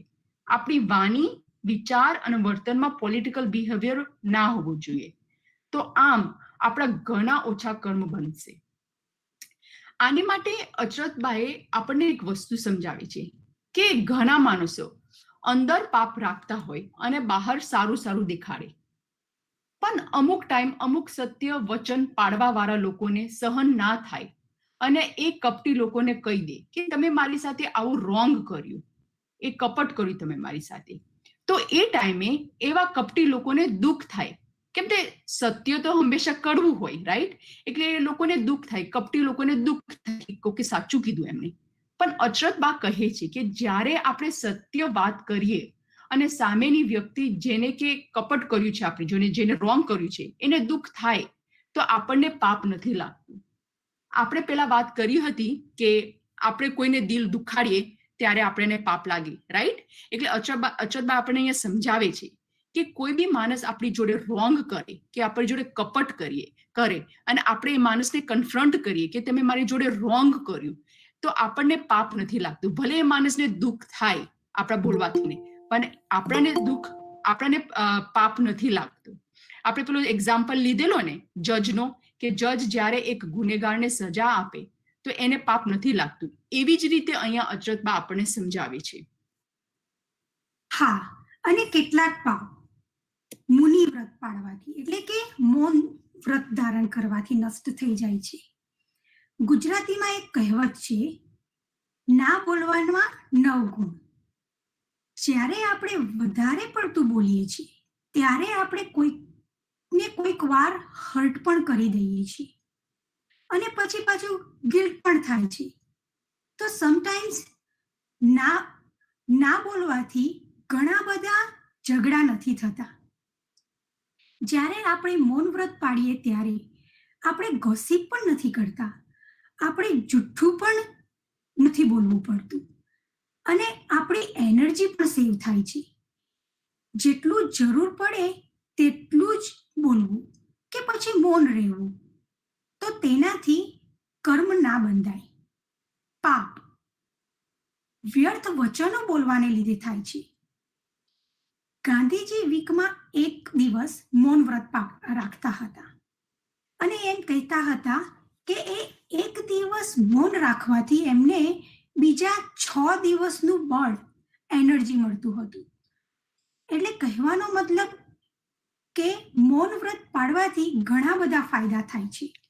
હા, સાચી વાત છે. અચરતબા કહે છે કે કેટલાક પાપ કૈવલ કરતા પ્રત્યે સત્ય પ્રેમ રાખીને મૌન વ્રત રાખવાથી દૂર થાય છે. મૌન વ્રત ધારણ કરવાના સાથે સાથે હૃદયમાં કૈવલ કરતા સાથે પ્રેમ પણ રાખવો જરૂરી છે. કેમ મૌન વ્રત એકલું નહીં? આપણે એક બોબડા લોકોનું એક્ઝામ્પલ જોઈએ. બોબડા લોકોને તો રોજ મૌન વ્રત હોય, તો આપણે એમ થોડું સમજવાનું કે એ લોકોને મોક્ષ થઈ જશે. ના, ભલે એમ તેમની જીભ એ બોલી નથી શકતા જીભથી, પણ એમના મનથી તો એ લોકો બહુ જ બોલી શકે છે. ખરેખર મન તો મનથી ને હોવું જરૂરી છે. બહારની ઇન્દ્રિયો આપણે ઇઝીલી કંટ્રોલમાં રાખી શકીએ. આપણી આંખોને બંધ રાખીએ તો આપણે આપણી આંખોને કંટ્રોલમાં ઇન્દ્રિયને કંટ્રોલ કરી શકીએ, રાઈટ? આપણે બેસી જઈએ તો પગને કંટ્રોલમાં રાખી શકીએ. આપણે હાથને બાંધી દઈએ તો હાથ કંટ્રોલમાં આવી જઈએ. કાનને બંધ કરી દે અને સાંભળવાનું બંધ કરી દે તો આપણે કાનને કંટ્રોલમાં રાખી શકીએ. પણ આપણા અંદરની ઇન્દ્રિયો જે છે, આપણા અંતસ્કરણને કંટ્રોલમાં રાખવા બહુ જ હાર્ડ છે. જેમ આપણું મન શાંત હોય ત્યારે એક જગ્યાએ નથી બેસી રહેતું, કેટલા વિચારોમાં ફર્યા કરે છે અને મનથી પણ ઘણા કર્મો બંધાય છે, રાઈટ? એટલે મનને જીતવું અને પકડવું પડે. જ્યારે આપણે મૌન વ્રત કરીએ ત્યારે આપણે મનને કૈવલ કરતાના સ્મરણના કામમાં લગાડવું, ધૂન કરવું, ભજન કરવું, કૈવલ મંત્રના જાપ કરવા, પરમ ગુરુની ગ્રંથની ચોપાઈનું ચિંતવન કરવું. તો જ્યારે મન આ બધામાં લાગશે એટલે આપણા બીજા 3 અંતસ્કરણ છે ને, બુદ્ધિ, ચિત્ત અને અહંકાર, એ મનને સાથ એ લોકોને આપવો પડશે. એટલે આપણા બીજા અંતસ્કરણ પણ મનને સાથે સાથે કામો લાગે છે અને કૈવલ કરતા સિવાય બીજા કોઈ વિચારો નથી આવતા અને આમ આપણે કર્મો ઓછા બાંધીએ છીએ. સાચી વાત છે ભાભી. પરમ ગુરુએ પણ આ વાતને ખૂબ જ મહત્વ આપેલું છે એમના ગ્રંથોમાં. આપણા શાસ્ત્રમાં પણ કહ્યું છે કે જરૂર કરતા વધારે બોલવું એ પણ એક દોષ ગણાય છે અને જ્યારે બોલવાનું હોય ત્યારે ના બોલીએ એ પણ એક દોષ છે. કોઈ વસ્તુ રોંગ થતી હોય અને આપણે એને થવા દઈએ તો આ મોટું પાપ ગણાય છે. જ્યારે કોઈ ઇનોસન્ટ માણસને સજા મળતી હોય અને આપણે કશું ના બોલીએ તો એ એક મોટો દોષ છે. એટલે કે કહેવાનો મતલબ એ છે કે આપણે મૌન વ્રતની સાથે સાથે સત્ય વચન પણ પાળવું જોઈએ. જો કોઈ કંઈક ખોટું થઈ રહ્યું હોય અને આપણે કંઈ ના બોલીએ, એ ખોટું થવા દઈએ તો મૌન વ્રતનો કોઈ જ મતલબ નથી રહેતો. સાચી વાત છે. અચરબાદ કહે છે કે આ નિયમ અનુસારે આપણે આપણી જિંદગી જીવશું અને પરમ ગુરુનું શરણ પકડી રાખશું તો ચોક્કસથી આપણા નાના નાના પાપ માફ થઈ જશે.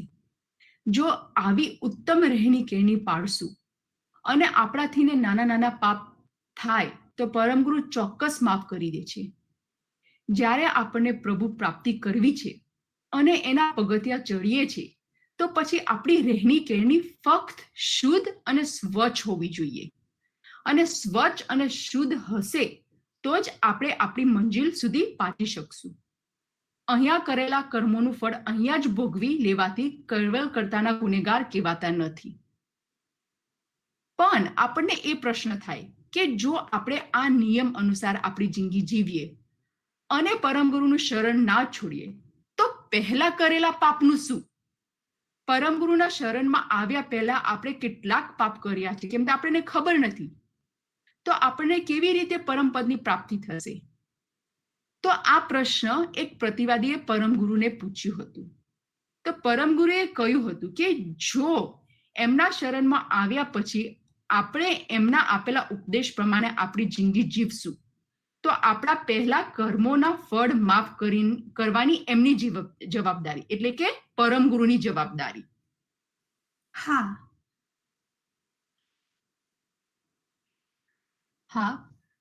પણ કર્મોનું ફળ ભોગવ્યા પછી નવા ગુના કે નવા કર્મો ના કરીએ તો જો વારંવાર ગુના કરીએ જો વારંવાર ગુના કરીએ તો કર્તાના ગુનેગાર કહેવાય અને ગુનાનો ક્યારેય અંત આવતો નથી.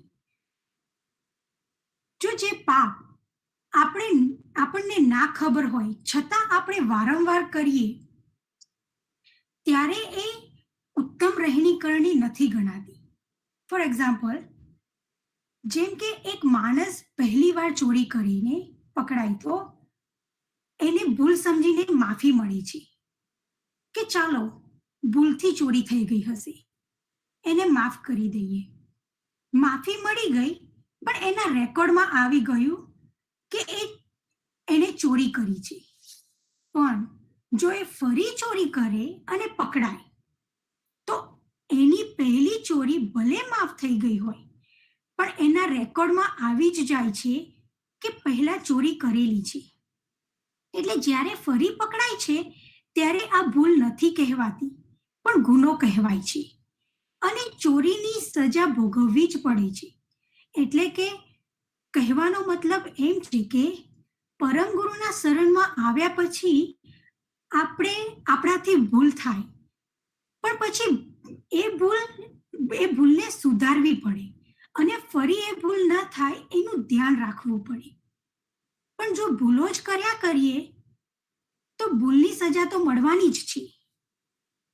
હા, અને જ્યાં સુધી આપણા કર્મોનો નિર્વાળો નહીં થાય ત્યાં સુધી આપણને આ જન્મ અને મરણના ફેરામાંથી મુક્તિ નહીં પામી શકીએ. જગતના સર્વે જીવો જે ખોટા કર્મ કરે છે તે કર્મ ભોગવવા તેઓને વારંવાર ભિન્ન ભિન્ન પ્રકારના શરીર ધારણ કરવા પડે છે.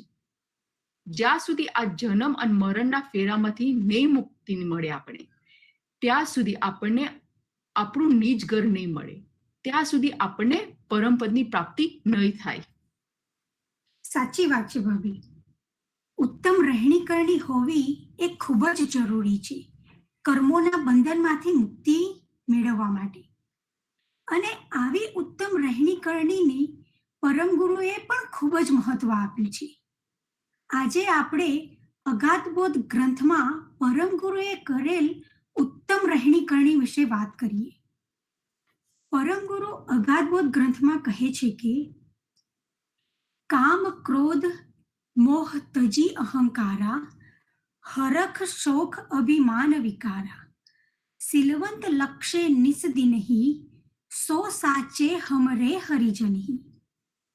એ પરમ ગુરુ કહે છે કે જે માનવો કામ, વાસના, ક્રોધ, મોહ, અહંકાર, વધારે પડતો હરખ, શોક, અભિમાન આ બધા વિકારો છોડીને એટલે કે ત્યજીને નિષ્દિનહી એટલે કે રાત અને દિવસ, સિલવંતપણે એટલે કે પવિત્ર આચાર વિચાર અને સચ્ચાઈથી રહે અને એવો લક્ષ્ય રાખીને જીવન જીવે છે તે મારા સાચા હરિજન છે, મારા સાચા ભક્તજનો છે. એટલે કે પરમ ગુરુના સાચા હરિજન અને ભક્તજન છે. હા, આ ચોપાઈમાં પરમ ગુરુ કહે છે કે આપણે કામ, ક્રોધ, મોહ અને અહંકાર ત્યજી દેવો જોઈએ. અને જ્યારે આપણે નથી ત્યજતા ત્યારે આપણે આપણા આત્માનું કલ્યાણ નથી કરી શકતા. પરમ ગુરુ કહે છે કે હરખ જે વધારે પડતું ખુશી છે, રાઈટ, શોક જે વધારે પડતું દુઃખ અને અભિમાન એક જાતનું વિકાર છે. આપણે જોઈએ છીએ કે જ્યારે કોઈના ઘરે એક બોય બોર્ન થાય, રાઈટ, ત્યારે એને એ ઘરની અંદર કેટલી ખુશી છે કે એમની ખુશી સમાઈ નથી રહેતી, રાઈટ, અને એ એમનું એક અભિમાન થઈ જાય છે.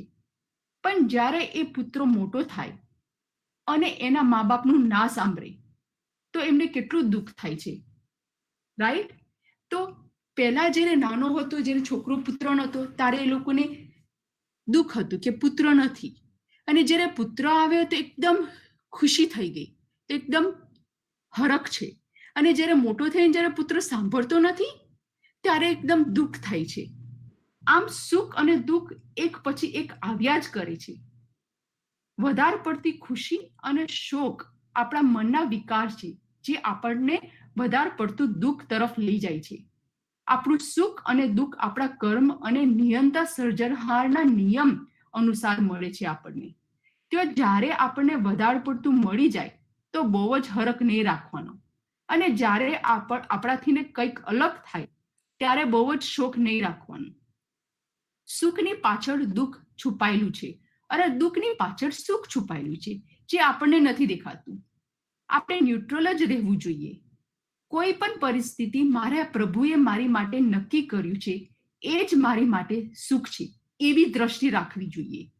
તો આવા વિકાર જેનાથી આપણે આપણા સાથે સાથે બીજાને પણ દુઃખી કરીએ છીએ એ ત્યજી દેવા જોઈએ અને ન્યુટ્રલ થઈને, મીનિંગ વધારે પડતું હરખ અને શોક વિના શુદ્ધ આચાર વિચારથીને આપણી જિંદગી જીવી જોઈએ. તો જ આપણે પરમ ગુરુના નજીક જઈ શકશું. હા, સાચી વાત છે ભાભી. સુખ પછી દુઃખ અને દુઃખ પછી સુખ આવ્યા જ કરે છે. એક જ એવું સુખ છે કે જે હંમેશા વધતું જ જશે, અને એ છે કે પરમ ગુરુની ભક્તિ. એટલે હંમેશા આપણે પરમ ગુરુની ભક્તિ કરવી જોઈએ. ઓકે, પરમ ગુરુ આગળ કહે છે કે ત્રદા પ્રકાર ઉપાસના બરણી સંત સહિત ઓરુ જન નર નારી રહેશ કહું હરિજન સંતન કી જેહી રહેશે ગતિ હોય અગમ કી. એટલે કે પરમગુરુ કહે છે કે સંતો અને ભક્તજનો, કે જે સ્ત્રી અને પુરુષ માટે એમણે 3 પ્રકારની ઉપાસનાનું વર્ણન કર્યું છે. આગળની ચોપાઈમાં એમણે આ ઉપાસનાનું વિધિ સમજાવી છે, એ અહીંયા આપણે નથી લીધી. હું ટૂંકમાં એની વાત કરું કે સંતો ત્યાગી છે, ભક્તજનો કે જે સંસારી છે.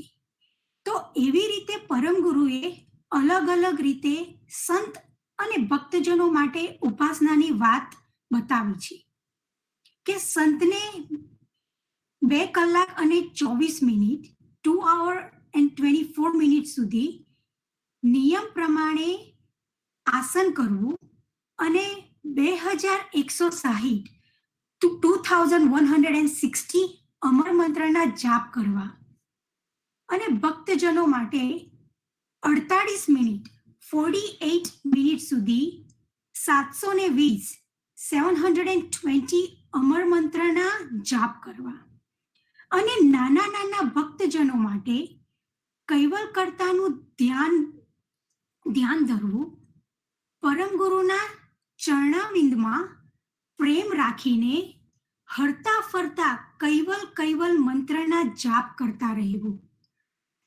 અને હૃદયમાં પરમ ગુરુનું ધ્યાન ધરવું. આ છે ઉપાસના વિધિ. અને હવે પરમ ગુરુ સંતો અને ભક્તજનો માટે પવિત્ર રહેણી કરણીની અહીંયા વાત કરી છે. તો કેવી પવિત્ર રહેણી કરણીની પરમ ગુરુ વાત કરે છે એ આપણે જોઈએ. झूठ प्रपंच चोरी और हेरी हरिजन सो उन रहे न नेरी जीव दशा वरतत जुग रीति अलग रहे तीन से तजी प्रीति. તો પરમ ગુરુ આ ચોપાઈમાં કહે છે કે જૂઠ જે અસત્ય હોય, પ્રપંચ એટલે કે પોલિટિકલ માઇન્ડ, તમને કંઈક કહું, બીજાને કંઈક કહેવાનું, મનમાં બીજું હોય અને બહાર બીજું હોય, એને પ્રપંચ કહેવાય. અને પછી ચોરી અને હેરી જેવા વિષયોમાં ભક્તજનોએ સ્નેહ રાખવાનો નહીં. જ્યારે જીવો આવી જ દશામાં જીવે છે ત્યારે એમનું કલ્યાણ નથી થતું. આપણું જીવન પવિત્ર હોવું જોઈએ જો આપણે આપણું કલ્યાણ કરવું હોય તો. અને પરમ ગુરુ એમ પણ કહે છે કે એવા લોકો જે કે જૂઠ બોલે, પ્રપંચ ભાવ હોય, ચોરી અને હેરી કરે, એવા લોકો સાથે આપણે પ્રીતિ બી ના રાખવી જોઈએ. પછી આગળની ચોપાઈમાં પરમ ગુરુ કહે છે કે સાકુટ સંગ ન કરહી મેં લાપુ जिन संगे बड़े शोक संतापु जीव की शिख हृदय नव धरही आपनो बोध ओरन को करही. તો પરમ ગુરુ કહે છે કે સાકુટ જીવ એટલે કપટી, જીવોનો સંગ તેમજ મેળાપ ના કરવો જોઈએ. કેમ ના કરવો જોઈએ? કેમ કે જીન સંગે બડે શોક સંતાપુ. પરમ ગુરુ કહે છે કે સાકુટના સંગથી ને દુઃખ વધે છે. કારણ કે એવા લોકો જે કે કપટી લુચ્ચા હોય છે, જેમને પોતાનું જ મતલબ દેખાય છે અને દગો આપતા વિચારતા નથી. જ્યારે આવા લોકો આપણી સાથે લુચ્ચાઈ કરે ત્યારે આપણે દુઃખી થઈએ છીએ અને એના જ વિચારો આપણને આયા કરે છે, દુઃખી થઈ છે. અને જ્યારે આપણે આવા જ વિચારો આવે છે ત્યારે આપણું મન ભક્તિમાં લાગતું નથી. આપણે આવા જીવ દશાવાળા લોકોનો ઉપદેશ હૃદયમાં ધારણ પણ ના કરવું જોઈએ, જેનાથી આપણને દુઃખ થાય. પછી પરમ ગુરુ કહે છે કે બુરી ભલી કે નિકટ ન રહીએ, હરિજન સંગ સદા નિરવહીએ, સાધન રહેસ ક્ષેત્ર દામન કી, કહી ઉપાસ સંત હરિજન કી. તો ભૂરી ભલી એટલે કે કોઈનું ખરું ખોટું કરનાર મનુષ્યની પાસે ના રહેવું જોઈએ, કે જે કોઈની વાત અહીંયાથી ત્યાં કરે એવા લોકો. જો આપણે કોઈની પર વિશ્વાસ મૂકીએ ને કઈ વાત આપણે એને કરીએ અને એ માણસ બીજાને જઈને એ વાત કરે તો આપણે કેટલું દુઃખ થાય અને મનમાં કેટલા એવા વિચારો આવે કે આવું એને કેમ કર્યું હશે, કેમ મારો વિશ્વાસ તોડ્યો હશે, વગેરે વગેરે. રાઈટ? તો પરમ ગુરુ કહે છે કે આવા માણસોથી દૂર રહેવું, એમના પાસે બી ના જવું અને આપણે સાચા ભક્તજનોનો સંગ કરવો, જેથી કૈવલ ગતિ પ્રાપ્ત કરવા માટે મદદરૂપ હેલ્પ થઈ શકે આપણને. તો આમ પરમ પદની પ્રાપ્તિ કરવા માટેના સાધનરૂપ રહીને અને ઉપાસના પરમ ગુરુએ સંત અને ભક્તજનોને કયા છે. આગળની ચોપાઈમાં પરમ ગુરુ કહે છે અહોનિશ રહે એહી જન જત મતહી, તબ પાવે કૈવલ ગતહી, કહે કુવેર સુનો જન સંતુ, એહી મમ બોધ રહો ચિતવંતુ. અહોનિશ એટલે કે રાત અને દિવસ. જો આ પ્રમાણે જે આપણે આગળ વાત કરી હતી શુદ્ધ રહેણી કેળણીની, જો આ પ્રમાણે જે સંત અને ભક્તજનો જ્યારે હંમેશા જતમત પણ રહે ત્યારે જ તેઓ કૈવલ પદની ગતિ પ્રાપ્ત કરી શકે છે. પરમ ગુરુ શ્રીમદ કરુણાસાગર મહારાજ કહે છે કે હે સંત અને ભક્તજનો, તમે સાંભળો કે મારા આપેલા આ ઉપદેશનો હંમેશા ચિંતવન કરજો. જો આપણે પરમ ગુરુના આપેલા ઉપદેશ પ્રમાણે જો આપણે પરમ ગુરુના આપેલા ઉપદેશ આપણા હૃદયમાં હંમેશા ધારણ કરશું તો આપણને કૈવલ પદની ગતિ પ્રાપ્ત થશે. પરમ ગુરુ અને અચરતબાએ ઉત્તમ રહેણી કરણીનું ખૂબ જ મહત્વ સમજાવ્યું. જો આપણે આવી ઉત્તમ રહેણી કરણી રાખીશું તો ચોક્કસ નાના નાના પાપ અહીંયા જ માફ થઈ જશે અને આપણે કૈવલ પદની પ્રાપ્તિ ચોક્કસ થશે.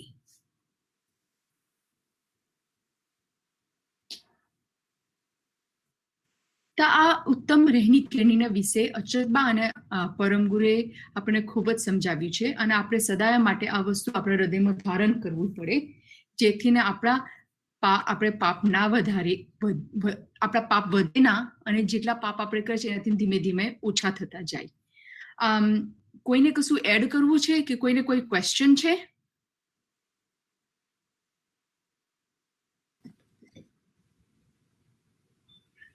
સત્કેવલ સાહેબ, નિસ્તભાભી એન્ડ કૃષ્ણા. સત્કેવલ સાહેબ, બહુ જ સરસ સત્સંગ કરાવ્યો કે પરમ ગુરુએ આપણને રહેણી કરણી કેવી રાખવી જોઈએ અને અચરતબાએ આપણને શું શીખવાડ્યું છે કે આપણે કયા પાપ ના જ કરવા જોઈએ અને આપણે આપણું જીવન કેવી રીતે ઉત્તમ બનાવી શકીએ. તો આજનો સત્સંગ બહુ જ સરસ હતો અને મને વિચાર આવે છે કે આપણે ગયા વીકે વાત કરી કે ગુરુ પૂનમથી જ આપણું ચતુર્માસ ચાલુ થઈ ગયો. જ્યારે પરમ ગુરુ અહીંયા હતા ત્યારે ચતુર્માસ એટલે કે ગુરુ પૂનમથી ભાદરવા સુદ પૂનમ આપણા સત્કૈવલનો ચતુર્માસ ગણાય. તો પરમ ગુરુ દરરોજ સત્સંગ, ભજન, ભક્તિ ભક્તોને કરાવતા હતા. અને આ વર્ષે આપણા પૂજ્ય ગુરુજીએ બી નક્કી કર્યું છે કે ગુરુ પૂનમથી ભાદરવદ સુદ પૂનમ ગુરુજી દરરોજ આપણને સિદ્ધાંત ભાવની ગ્રંથનો સત્સંગ કરાવશે અને કરાવે છે. છેલ્લા વીકથી ખાસા બધાએ ભાગ લીધો હશે ગુરુજીના સત્સંગમાં. બહુ જ સરસ રીતે બાપજી આપણને સિદ્ધાંત ભાવની ગ્રંથ સમજાવે છે. શ્રી નારાયણદાસજી મહારાજે જે પરમ ગુરુ પ્રત્યે ભાવ વ્યક્ત કર્યા છે એ આપણા ગુરુજી આપણને એટલા સહેજ રૂપમાં સમજાઈ દે છે કે આપણને બહુ જલ્દી રીતે આપણે સમજી જઈએ.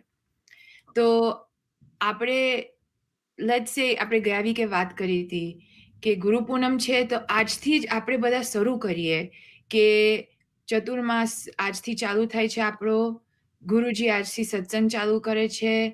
આપણે આજે બધા નિયમની વાત કરીએ છીએ. ગયા વીકે આપણે વાત કરી હતી કે ગુરુને કેવી રીતે સમર્પણના ભાવ કરવા અને કેવી રીતે આપણે શરણાગત થઈ જવું.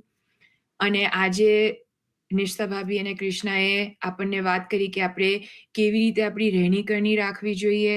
તો આ બધી જે આપણે વાતો શીખીએ છીએ, જે સત્સંગના વાક્યો આપણે શીખીએ છીએ, પરમ ગુરુનું અને અચરતબાનું કહેલું આપણે જે આ 2 વીક શીખ્યા, એકચ્યુઅલી 3 વીક, તો આપણે બધું ઇમ્પ્લિમેન્ટ કેવી રીતે કરવું જોઈએ, ધીમે ધીમે થોડુંક બાય થોડુંક. આપણને ખબર છે કે આપણે નિંદા કરીએ છીએ. નિંદા તો આપણે બધા જ કરીએ છીએ. તો આઈ થિંક મોસ્ટ કોમન પાપ છે કે આપણે જે બધા જ કરીએ છીએ, નાના મોટા બધા. કદાચ અમુક જણા વધારે નિંદા કરે તો અમુક જણા ઓછા કરે, પણ આપણે બધા જ કરીએ છીએ. કોકની નહીં કોકની વાતો તો આપણે કરીએ જ છીએ. તો ચલો ત્યાંથી શરૂ કરીએ કે આપણે આપણી સેલ્ફને રિફ્લેક્ટ કરીએ કે આપણે શું શું કરીએ છીએ. આજે આપણે શીખ્યા કે અચતબા આપણને શું શીખવાડે છે, પરમગુરુ શું શીખવાડે છે કે આપણે આપણી રહેણી કરણી કેવી રાખવી જોઈએ. તો આપણે વિચાર કરી જોઈએ કે આપણે શું શું કરીએ છીએ. આપણે સર્વૈયું કાઢીએ આપણા પોતાના જીવનનું કે આપણે આમાંથી કયા કયા પાપ કરીએ છીએ અને આપણે આપણે કઈ કઈ રહેણી કરણી નથી પાડતા કે પાડીએ છીએ. અને પછી આપણે આપણા લાઈફમાં 1 by 1 ધીમે ધીમે સુધારો કરીએ. તો કેવી રીતે સુધારો કરીએ? તો આપણે જો ખબર છે કે આપણે નિંદા કરીએ છીએ તો આપણે નક્કી કરીએ કે હવે આજથી ચતુર્માસનો તો 1 વીક તો જતું રહ્યું, પણ તો એ કશું લેટ નથી થઈ ગયું. આપણે જો શરૂ ના કર્યું હોય ગયા વીકથી તો આ વીકથી શરૂ કરીએ. એમાં શું, આપણને કંઈ બી જવું હોય, લેટ્સ સે આપણે કંઈક પ્રસંગમાં જવાનું હોય, 4 વાગે પહોંચવાનું હોય અને આપણે 3:30 નીકળીએ અને ખબર છે કે કલાક થશે જતા તો 4:30 પહોંચીશું, તો એ આપણે 3:30 નીકળીએ. એવું નહીં કે ઓકે ચલો અડધો કલાક મોડું થઈ ગયું તો હવે જવું જ નથી, એવું નથી કરતા, રાઈટ? એટલે આમાં બી આપણે એ જ રાખીએ કે જો 1 વીક જતું રહ્યું પણ આપણે ગયા વીકથી ના શરૂ કર્યું તો આ વીકથી શરૂ કરીએ. આ વીકથી આપણે એવી રીતે શરૂ કરીએ કે જે આ 2-3 વીકમાં આપણે સત્સંગમાં જે શીખ્યા છીએ કે આપણે કેવી રહેણી કરણી રાખવી જોઈએ, કયા પાપ ના કરવા જોઈએ, કેવી રીતે પરમ ગુરુના સત્સંગમાં જોડાઈ રહેવું જોઈએ, કેવી રીતે આપણે ગુરુજીને સમર્પિત થઈ જવું જોઈએ, કેવી રીતે આપણે શરણાગત બની જવું જોઈએ. આ બધી જ વસ્તુ આપણે આજથી કરીએ. આપણે આજથી એને અમલમાં મૂકીએ.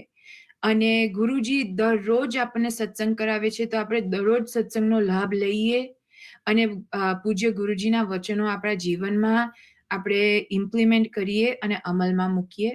સાથે સાથે આ જે આપણે 3 વીકથી શીખીએ છીએ સત્સંગમાં એ બી આપણે બધું ઇમ્પ્લિમેન્ટ કરીએ અને અમલમાં મૂકીએ તો ચોક્કસ આપણે પરમ ગુરુને સમર્પિત થઈ જઈશું અને આપણે શરણાગત બની જઈશું અને આપણે ગુરુ કૃપા પાત્ર, જે આપણે ગયા વીકે વાત કરી હતી કે આપણે કેવી રીતે ગુરુની કૃપા પ્રાપ્ત કરવી, તો આપણને ગુરુની કૃપા પ્રાપ્ત થશે.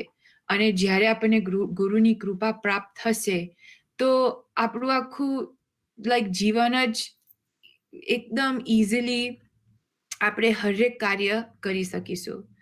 તો ચોક્કસ બધા મેક શ્યોર કે આપણે આ જે બધું સત્સંગમાં શીખીએ છીએ એ આપણે ઇમ્પ્લિમેન્ટ કરીએ અને આપણે એને અમલમાં મૂકીએ અને ગુરુજીના વચનો સાંભળીએ, પરમ ગુરુનો સત્સંગ કરીએ, આપણું નિત્ય જે નિત્ય નિયમ છે એ આપણે કરતા રહીએ અને પરમ ગુરુની સાથે જે આપણું જોડાણ છે એ આપણું વધારે ને વધારે વધતું જાય એવો આપણે સંકલ્પ કરીએ. તો હવે આપણે વિધિન 5 મિનિટ્સમાં આપણે અંગ્રેજી સત્સંગ ચાલુ થશે, ઇંગ્લિશમાં સત્સંગ ચાલુ થશે, પણ ચોક્કસ બધા સત્સંગ સાંભળવા રહેજો. ઇંગ્લિશ બહુ ના આવડતું હોય તો એ તમને આ સત્સંગમાં મજા આવશે, એટલે ચોક્કસ બધા સત્સંગમાં જોઈન રહેજો. સત કેવલ સાહેબ.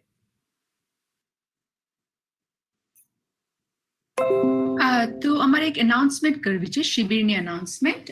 તમે બધાએ જોયું હશે કે આપણે દર વર્ષે, બધાને ખબર છે કે આપણે દર વર્ષે શિબિર જૂનમાં બેસિકલી થઈ જતી હોય છે આપણી શિબિર end of June.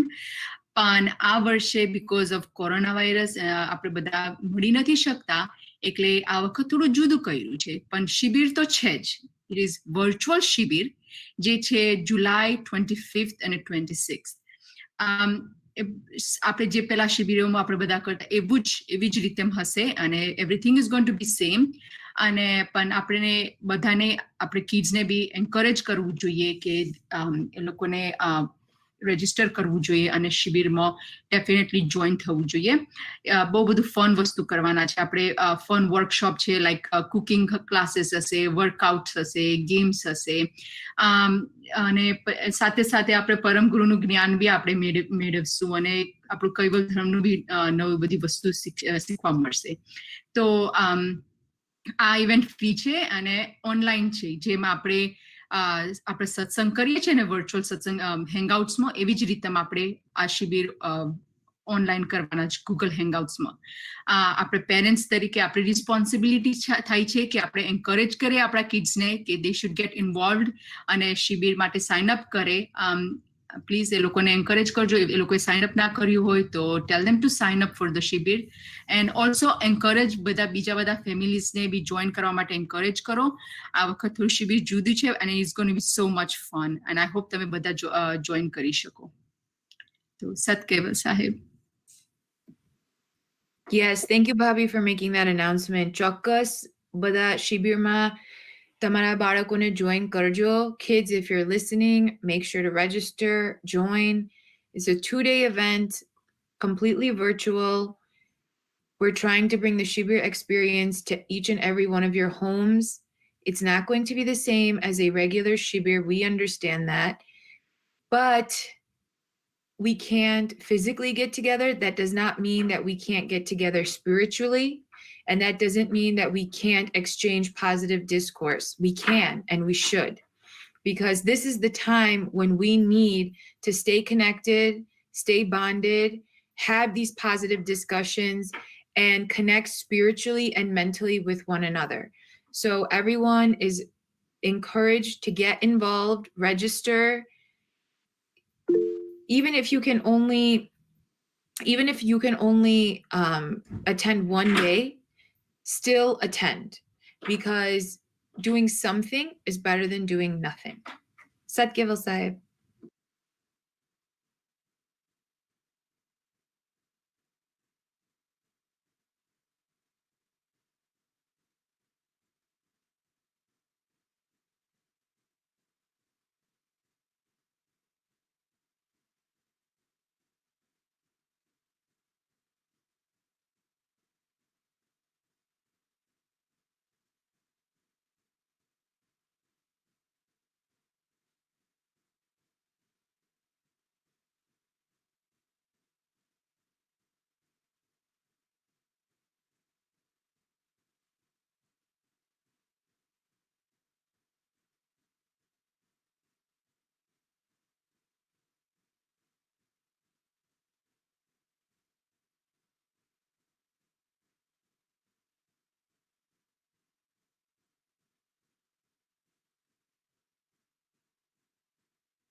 Kaival Sahib, everyone. We'll get started in just about a minute. Let's just wait for a couple more people.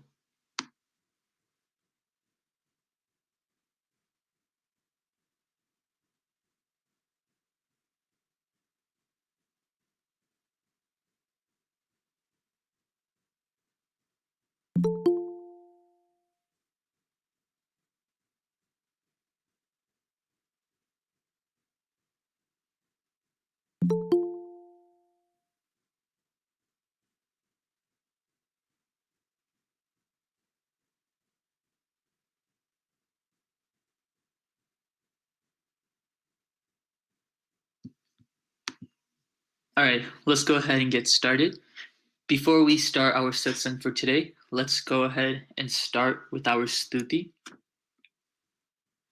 Kaivalam jidenam avenam vayanam dviganam lagoyam amoham amastu niralam narayanam aham nam varneyam nayeti nirneyam pranayam parantu japenam japayam kayam namayayam manati magoyam swayam tam samastu jahanamdata deyam nam vichandam vinaya je karoti tvivarajita vastu vidhi vedantam achante nachantam sunati sunatam jenatha anantu agadam bohodam lahe janmahadam kuveram te ammam namami namastu. Srimad Karuna Sagar Maharaj ki jai, Kaival Dham ki jai, Shri Vijalasri Maharaj ki jai. Sat Kaival Sahib, Sat Kaival Sahib, Sat Kaival Sahib. So today we are going to start our satsang on the Prabhat Pads, and today we'll be focusing in on the first Prabhat Pad. In our Dharam, there are 10 of these, which Param Guru wrote. Today, like I said, we'll be focusing in on the first one. At the young age of 7, Param Guru sang these 10 Prabhat Pads or hymns while establishing his place in Sarsa, Gujarat. These hymns were the first Gyan Param Guru gave us after the Chappa. The Prabhat Pads were meant to be sung in the morning before Upasana around 5 to 6 a.m. But back in the day, bhaktos would have to get up earlier to begin their daily routine chores, such as wash the animals, collect milk, go get water from a well. All of these things usually were done before Upasana. So these Prabhat Pads were meant to be sung while beginning their days. However, given our current schedules, these can be sung at any time. The main point is to extract the Gyan from them, to take in the dense Gyan Param Guru gives us. The rag of these hymns is very melodious and soothing, and I hope from today's satsang, everyone here can feel the sattvic anand and peace that these verses give. So, what is the purpose behind singing these hymns? Why are they important? Does anyone want to take a stab at this?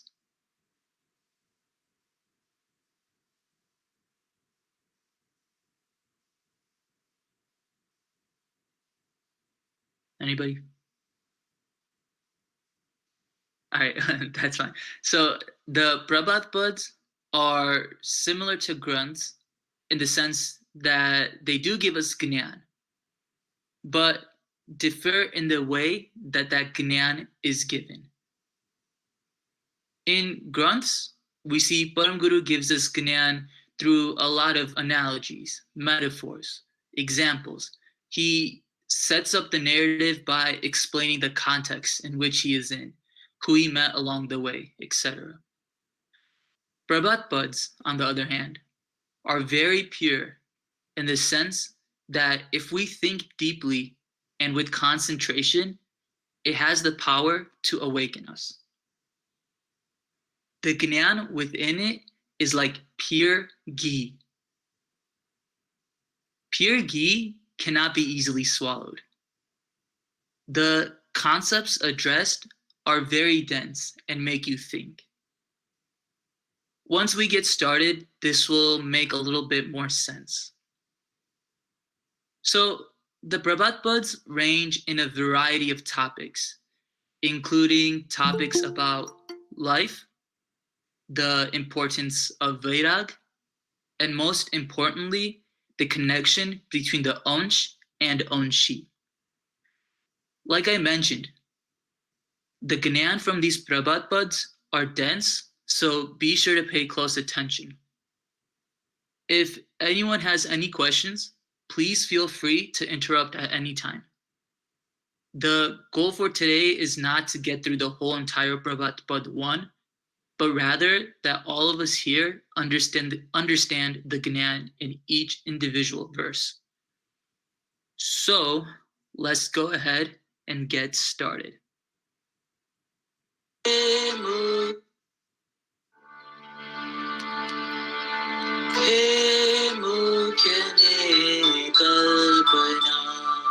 जलबना मन तनी तुझ बिना आन्य नहीं कोई दूजा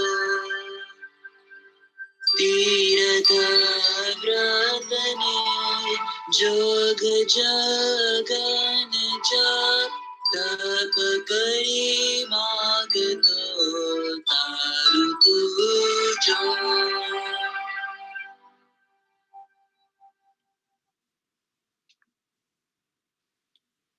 So I won't break down each segment word to word, but we'll try to explain the things that most of us probably don't know the meaning of. So let's start with this first verse. Mukhya ne kalpana jalapana manatanhi. Mukhya ne means to leave. Kalpana means imaginations, and jalapana means deep desires. These two words are going to come up a lot in this satsang and are very important.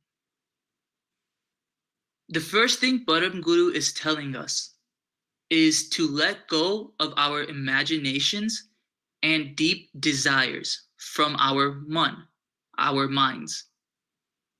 I mean, these 5 words alone have such an influx of Gyan, but let's bring in the next part before we start dissecting the meanings. Tuja vina anya nahi koi dujo. Tuj vina, meaning without yourself. Anya, meaning other. And nahi koi dujo, meaning no one else. No one or no thing in this world works for your welfare other than yourself. So, the first question is, what is this kalpana and jalapana Param Guru is telling us to leave behind? What imaginations and deep desires is he talking about? These are broad terms that encompass a very large variety of topics. In our previous satsangs, we have talked in depth about moh and maya, desires and attachments. Examples of these things include us being very attached to people, things, places, us having the desires to achieve X, Y, and Z, to make a lot of money, to live in a big house. So much of our daily lives revolve around these things. Let me just give you myself, for example. After doing initial satsang with Alganti, I reflected on what I thought about for the rest of that day. After satsang, for the next 8 hours, I thought about what's for dinner. Hopefully it's not roti and shak because I'm really craving some Mexican food. I really don't want to cut the grass tomorrow morning because it'll be humid. Should I wait or should I just go ahead and suck it up and do it? Should I trim my beard? I scrolled through Facebook a little bit and thought about a couple of videos I saw on it, went through Instagram, saw some random house details that caught my eye. And this didn't just stop there. I spent the rest of that night and still think about all that stuff. But I'm sure you don't want to hear about my daily life story right now, so I won't keep going. But what's the point I'm trying to make here? All of this that I have been thinking about are in some way connected to my kalpanas, my imaginations, and my jalapanas, my deep desires, fueled by moh and maya. We believe that having things, having a nice house, having a good paying job, having a lot of friends and family is what we need. We believe that this is what we need for our welfare, for our anand, for our peace. Param Guru says, Tuj vina anya nahi koi dujo. No one or no thing in this world will give you these things other than yourself. Let me add in the next verse so that this statement makes a little bit more sense. Tiratha vratane jog jagan jap tap kari magato taru tujo. The first part, Param Guru is describing the things we do when we are asking for something. For example, we say that Param Guru mari atli ichha puri karjo and tamara char tirth dham na darshan karwa jais. I will take these pilgrimages. Param Guru, do this much for me and I will do vrat. I will fast on Guruvars for you. Param Guru, please do this for me and I'll do X amount of maras for you. I'll do yog. We'll do jagan jap, which are yagnas, and tap. Why do we usually do these things? The vrats, the tirth yatras, the jogs, the yagnas. Because we believe by doing these things, our fate will change. That by doing this puja or doing that fast, we will find peace, happiness, and be content. Our life will become complete. We do these things asking just for ourselves. He goes on to say, Tap kari magato taru tujo. Param Guru is saying that with this agnyanta, with this ignorance, you do all of these things asking for what is already yours. Magto taru tujo. What is he talking about here? The things we ask for through all these tirths, ruts, etc., are already ours. They're determined by our fate. But how is our fate already ours?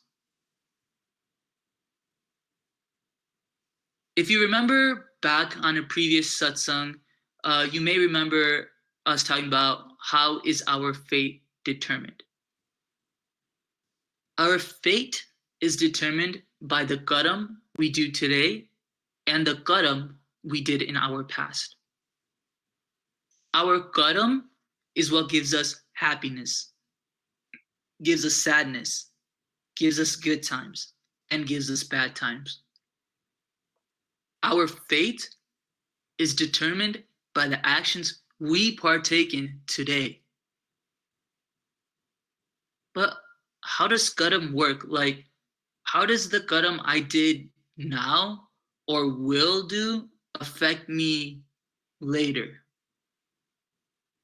To understand this, let's take the example of two babies.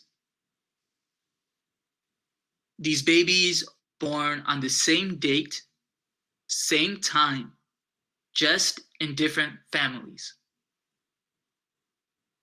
One is born into a royal palace where they have been anticipating it for months.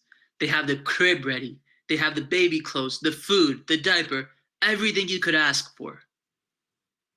Baby number two is born into a family that can barely afford their hut. The baby just has a small blanket for itself. How is this possible? Neither one of these babies has done any karam to define their current situations. That is true, but each baby carries the baggage of their previous karam with them into this life. The royal palace baby must have done a lot of good to receive this life, while the other baby may have not. But how will our fate change? Param Guru is telling us, instead of focusing your time on these ruts, these jobs, asking for what is already yours, meaning your fate, focus your time on building good, positive karam so that you can leave this cycle of birth and rebirth. If we can keep our actions, our karam, pure through our thoughts, when we fall to negative karam, we will not let it affect us as hard. Let's say you have gold ornaments, but you want to melt it down so you can make another ornament. So ornament may be like, jewelry, necklace, bangle, whatever. Let's say you take 90% of that gold and take 10% brass. If you melt them down and mix them together and remake the ornaments, it will still look like pure gold. No one is going to be able to tell that there's brass inside of it. The point here is if we keep the majority of our thoughts and actions pure, free from these bondages of kalpana and jalpana, not try to let those things control us, then when that 10% tries to control us, that 90% good karam will let us bounce back. The main reason why we ask for things in our life is because we don't have the patience to wait for it. We don't have santosh. We don't have contentment in what we already have. This idea ties back into the lines from earlier. What do we usually ask for in God when we do these tirthas, vrats, and yagnas? We ask for things that are associated with our bodies, not our ansh. We ask that this pain go away, that we get this job, that our business runs well.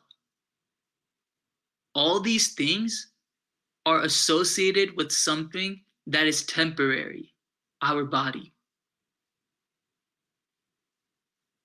Our money, family, things, possessions are not going to come with us when we pass away. All this stuff that we ask for in God isn't going to stay with us. the only thing that is going to be with us forever is our onsh. So instead of focusing our time and energy on these materialistic temporary things, our focus should be on our onsh and our Jordan, our connection to the onshi, Kaival Karta. We should do jap of Amar Mantra. We should do tap. We should do tirth yatras to our char tirth dhams. We should do vrat on Guru Purnima and Mahi Beach. We should do yagnas and pujas like Sorso Upchar Puja. But who should we do these things for? We should do them for our onsh. We should do all these things so that we can recognize our onsh and strengthen its bond with our onshi, Kaival Karta. Our bhakti should be used for our soul. We will get the good job after getting an education. We will have stability in our lives. Param Guru knows you've been studying hard and knows what's needed for you. He will give you everything when we deserve it. Think back to what Narandashi Maharaj says in Guru Stuti in Siddhant Bhavani Granth. Sajan ku shi vinanti sarvagne shakshat. Narandashi Maharaj is explaining to us that Param Guru is all-knowing. He knows what we desire. He knows what kalpanas will come into our minds before we even know. He does all these things for us without us even having to ask for it.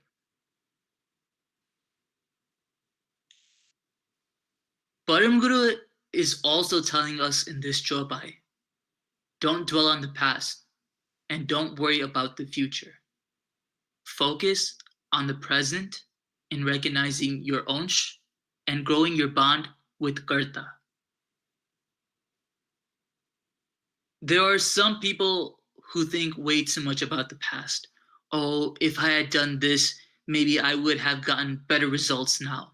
I saw this cute girl last week and I just can't get her out of my head. All I see is her everywhere.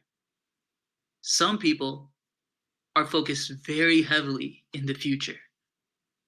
We set goals and expectations for our future and dwell on them.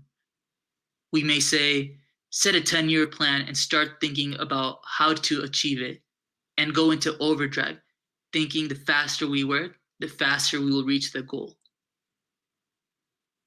Param Guru isn't saying don't set goals for yourself or don't strive for success. He says you should do these things. It is our duty, but keep everything in check and within limits. We should not let our future or past control us. For example, let's say I am planning a trip to go to India in January. I booked my ticket now because it's cheap. Now, is it okay for me to think daily about what I need to pack, what I will go do there, who I will see, who I should contact, where I will shop, do all this stuff starting right now? No.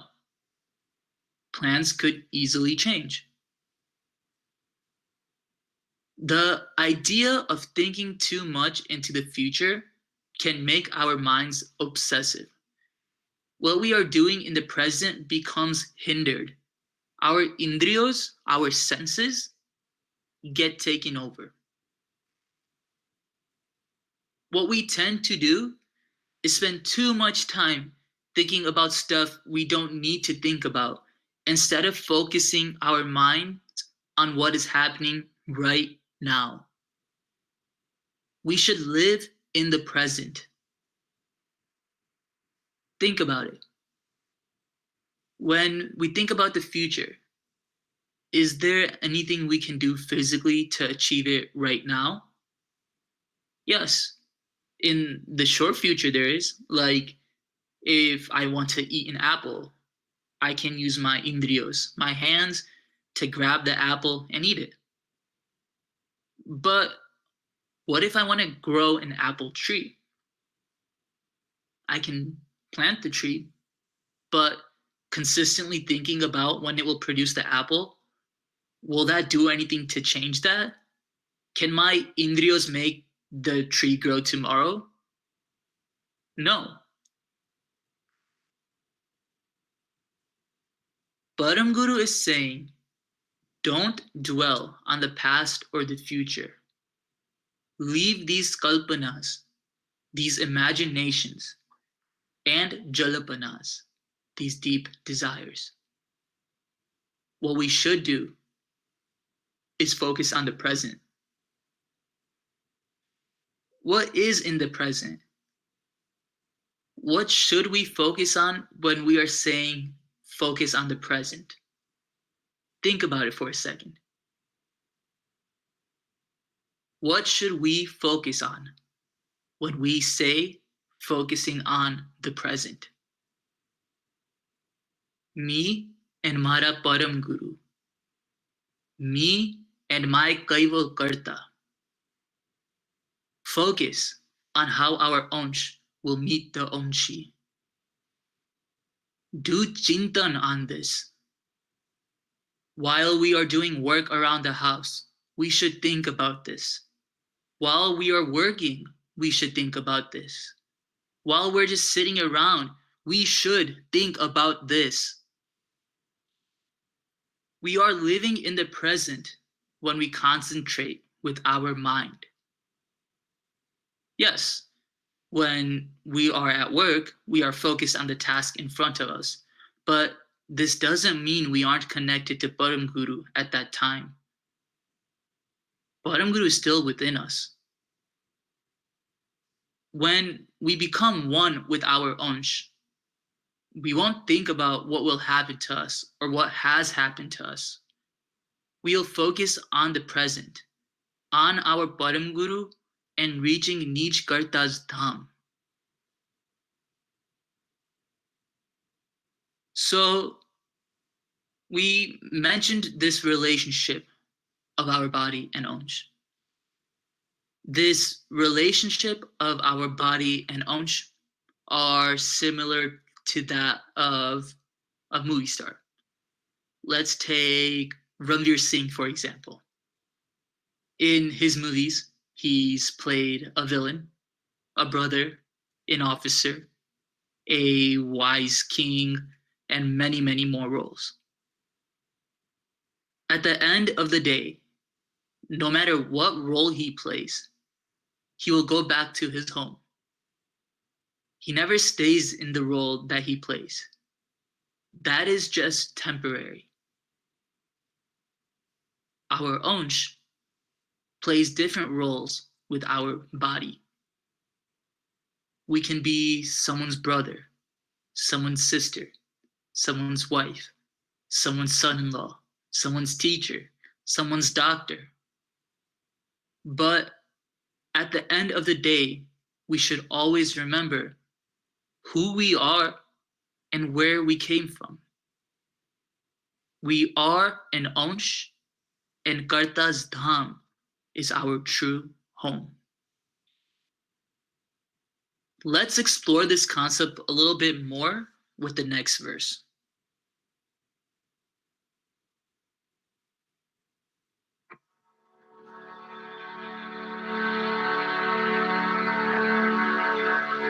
नींद्रना स्वप्न में राज भिक्षुक थयो जाछवा आपने द्वार उभो स्वप्न समाय गयो जागृत सुख लयो જેમ હતું તેમ થયું આપ શુભો હે મુખને કલ્પના.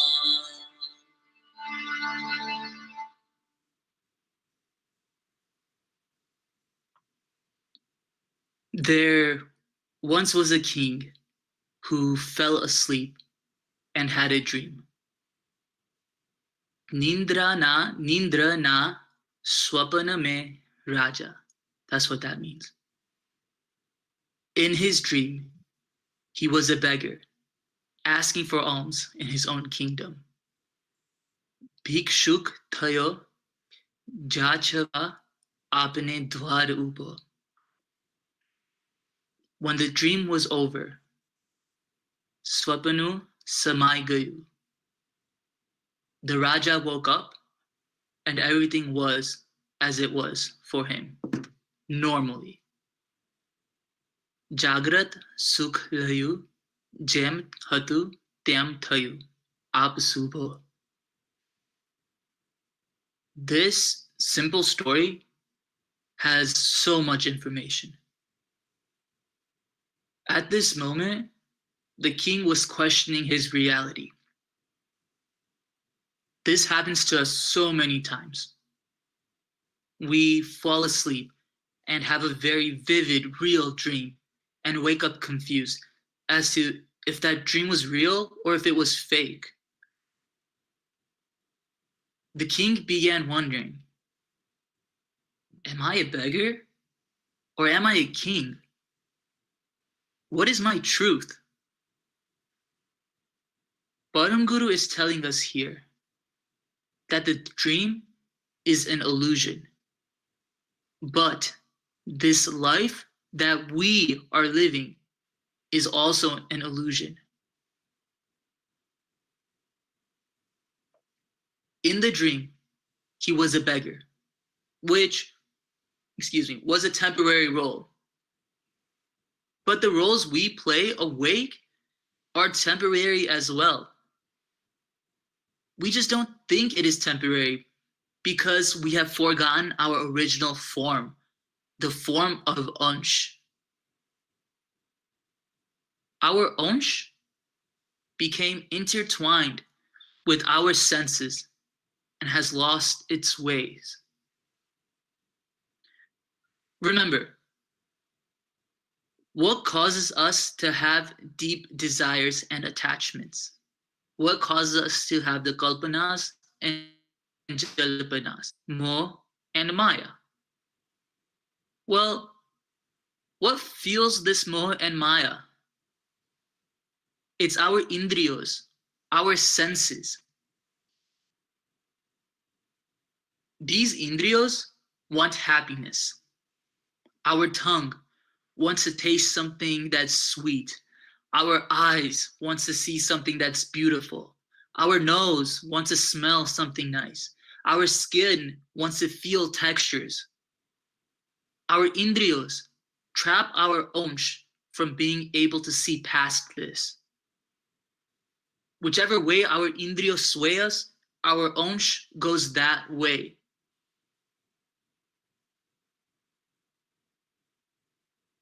Let's connect back to that idea we mentioned earlier about the past and future. In the past, someone said something to anger you. You constantly dwell on that moment. What will happen? That will just make you more angry in the present moment and cause your indriyos, your senses, to react. You might punch something or do something you shouldn't. Let's take one of the hardest indriyos to control, according to Param Guru in Granth Sagar, your tongue. Today, you did upvas. You did nakkodo, meaning you didn't have a meal today. To reward you, the next day, your mom says she's going to make you your favorite dish. What will happen? Your mouth will start watering and you just start thinking about this food. I'm pretty sure right now, while I'm saying this, some of you might have just thought about your favorite food and probably got a little water in your mouth. You go to bed and wake up the next morning. Before you can even eat the dish for lunch, your mom tells you to finish some work. While you are finishing the work, what is probably going through your head? The delicious taste of that dish. Once it's time to eat, you'll 100% eat as much as you can, regardless of if you're full or not. Your taste buds and tongue will become so happy. What just happened in this situation? Your tongue, indriya, just took over your mind. These indriyas are what take over our onsh and cause us to lose sight of reality. Our indriyas have the capability to take over our man, our mind. When our mind is not with us, it is hard to concentrate. I mean, just take doing Upasana, for example. How many thoughts do we go through while we're singing it? And if you're at Mandir and it's Tal or Abgut and we smell some of that food, our attention easily goes from engaging in Upasana to one's dinner time. To be able to recognize our onsh, it is important that we have a steer mind and a mind that does not wander. In the case of the Raja, he dreamt that he was a beggar, where in our case, this sansar that we live in is like the dream. We are in our dream with our eyes open. Our soul is the king, but these indriyas have caused it to forget who it is. When we wake up from this dream and experience our onsh, we will not have any more desires, needs, attachments. We'll once again be the king. Our onsh will have santosh, and we will not be swayed by our indriyas. Once we recognize this onsh of ours, we will not have to dwell in the things associated with this temporary home, this temporary body.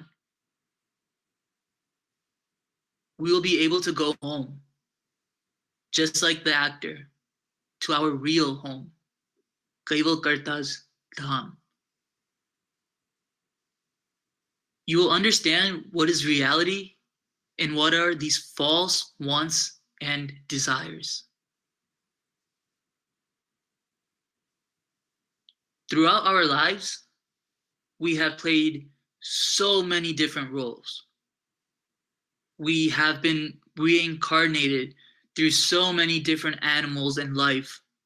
And finally, we were given this chance to be human. In this role, as a human, we need to wake up and realize who we are so we can return to our true home. Once we recognize our onsh, we will know where we came from, where we have to go, what our purpose is, and won't have to ask for anything.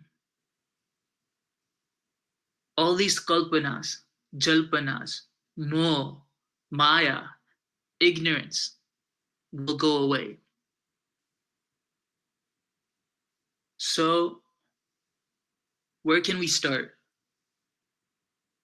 There are so many steps we can take, but one good way to go about this is to first start building good karam.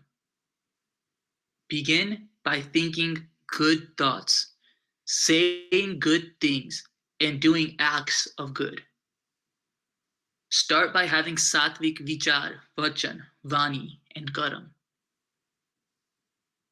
From here, we can start our journey in lessening the kalpanas and jalpanas in our life. And from there, we can start recognizing who we truly are, an onsh of Kaival Karta. That's all I had for you guys today, Sat Kaival Sahib. Does anyone have anything they want to add?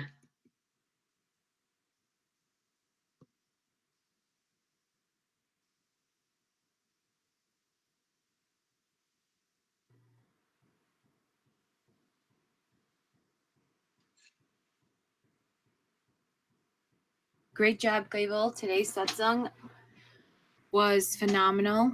Prabhat Pad 1, as Kaival explained to us, Param Guru has written 10 Prabhat Pads and 9 Mangal Pads. These were composed in the very beginning when Param Guru came to Sarsa and established our Gnan Sampradaya. He started with Prabhat Pad 1, Mukyane Kalpana Jalapana Manatani, and continued to compose each Prabhat Pad thereafter, and then Mangal Pad. There is so much to learn and understand from each verse of each Prabhat Pad. And collectively, all of them as a whole paint this elaborate picture of our Gnan and spirituality. And once we understand each one and we're able to bring them all together, hopefully we can all be able to apply them to our own faith. But just starting with this one that Kaival Bhai started with today, Prabhat Pad 1, and the first 2 verses that he discussed, there is so much, like Kaival Bhai said, that we can take away from this. One of the biggest points to take away from this, Mukyane Kalpana Jalapana Manatani, that Param Guru is teaching us, we have so many desires and wants.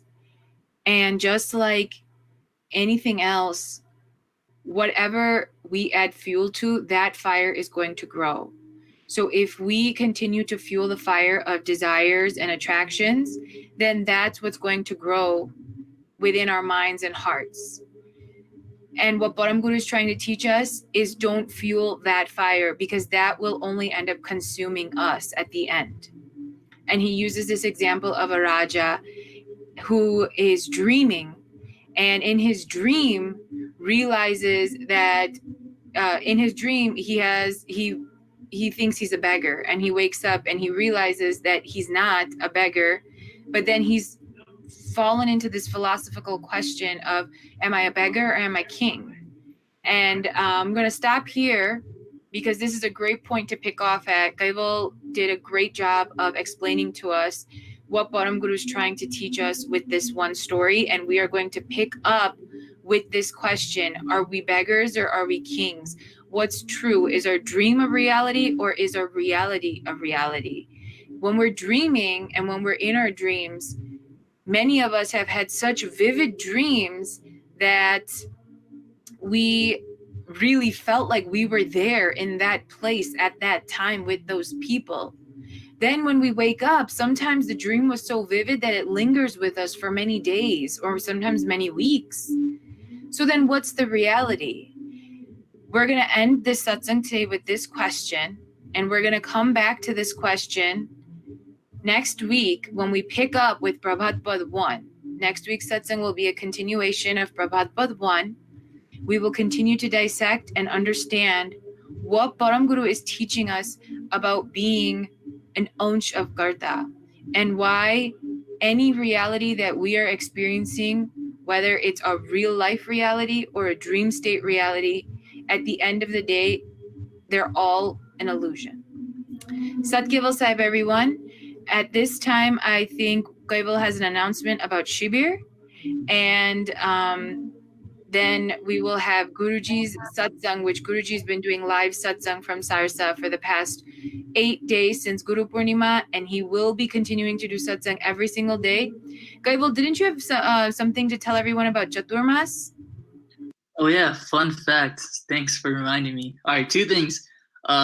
First thing, fun fact. So I just learned this yesterday from Radhi Didi. The reason why Guruji is doing this Granth Shibir right now is that back in the day when Param Guru was around, the time between Guru Purnima and Bhadravad Sud Purnima, each year he would do satsang with bhaktas every single night in that time between. So this time period between Guru Purnima and Bhadravad Sud Purnima is called Chaumasu. And for us, like, this is a time where we engage in a lot of satsang. People who are very devoted, and some people in India also keep different niyams and stuff like that that they follow during this time. So with that being said, It's very cool to think that every single day during this time, Param Guru would do satsang, and the importance of satsang, we've learned so much about that. And that's something that kind of fuels everything that we do with KY. And sadly, like this year, because of COVID and stuff like that, we won't be able to come together physically, but it's still important that we come together and stay connected. The whole idea behind our webinar is to stay connected. I'm sure a lot of us here have gotten into this routine where we wake up, we start playing video games or whatever because we can't go outside. We eat, we read a little bit, go on Facebook, watch shows, and just repeat. Our lives have kind of been put on hold from going outside and engaging with people, and so we're just around the house a lot of time. But the whole purpose of this webinar is to help us make the most out of this situation. During these 2 days, July 25th and 26th, all youth will be able to participate throughout the whole entire day in a variety of different events. We'll be doing Upasana together with our KY in Chicago from Mandir. We'll be doing Upasana, morning Upasana, and evening Upasana together each day. We will be doing lessons kind of like how we do at Shibir, but obviously a little bit different with this new online setting through Google Hangouts. We'll have people we have like special guests who are going to be cooking with you guys so we could all make lunch together and eat together. At Shibir, we always try to do that cooking workshop. Like now we can actually do it because of this online setting. We'll also be doing different games, different activities. We'll be engaging in at-home workouts with some different guests. So there's a bunch of different stuff we will be doing, and more information about this will be coming out this next week. So be sure to sign up if you haven't signed up. It is very important that you sign up soon, just so we know who to send all the information to and just to make sure that you're able to participate in everything. And we also encourage, it doesn't matter if you didn't come to Shibir before. This is a great way to learn the different kind of stuff we do at Shibir. And I highly encourage each and every one of you to make a conscious effort to ask at least 3 or 4 different people, like, hey, have you signed up? Throughout Satsang, we learned that one of the biggest sevas we can give Param Guru is by spreading his Gyan. And by us telling other individuals and helping them get involved, we are doing just that.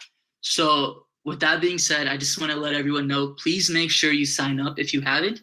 You can register at youthshibir.kaival.org. This event, again, is from July 25th to the 26th, and it's for anyone between the ages of 5 to 21. The event will be virtual. It will take place on Google Hangouts. So, if you need help figuring that stuff out, please feel free to message either one of our Shibir committee members, me, Arpita Didi, Visha Didi, or Kunal Bhai, or email us at skies@kaival.org. But that's all I got. Thank you guys. Sat Kaival Sahib.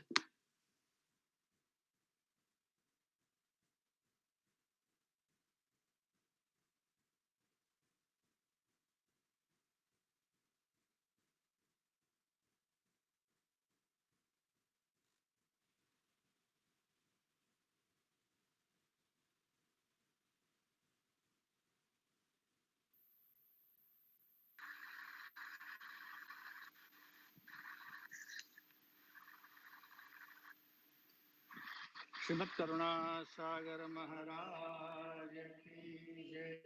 Caval धाम की जय। सत्य साहेब। ओम वंदो गुरु चरण शरण सामृत तीरता जेनो मानत जुगई सदेश दसु सकल देवन के देवा भेवा सर्वातिक सर्वज्ञयांगया कवय विलोको प्रथमयान्द चेन्नयन परिविपो विलासि करत निवास जन शंख सुखद निज दिव्यतनो घन श्याम बदन पर विधन कमल भीमाय कृपा निधि चरण चेन बरने हो संपसहु मंगल करण विगन हरत धरत ध्यान पावन करण कर मदन मन मोदया सरति श्रीमत कुबेर प्रणाम करू कर जोड़ी नारायण दास ते करुणा करो मति मम घोरे मानमति मम जान के बसोर हृदय में छाया करो पनी गावा गुण महिमाय मोगे यो इच्छा करे मैं केवल सौ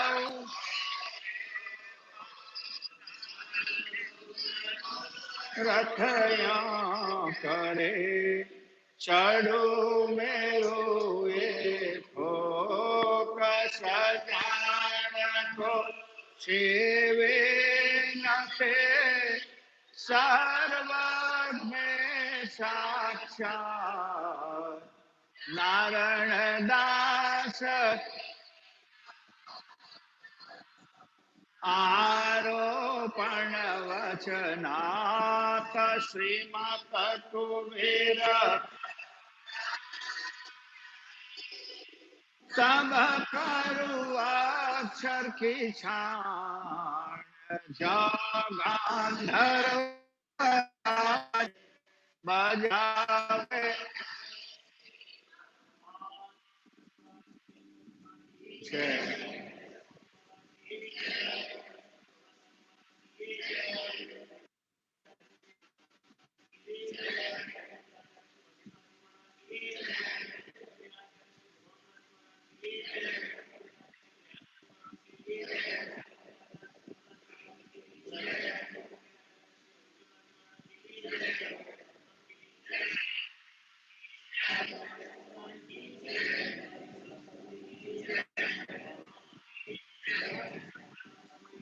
सत्केवल साहेब सत्केवल साहेब सत्केवल साहेब कैवलम सीधेनम अवेनम भयानम निधानम लघुयम निरालम नारायणम महानम रणेयम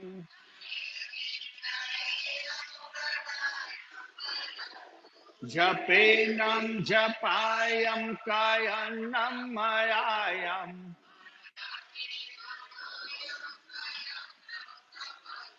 जहानम धाता ध्यन्नम विछंदम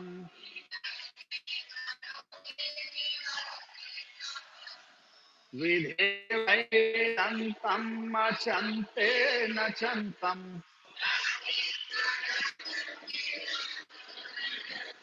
अगाधम बहोदम लहे जन्महादम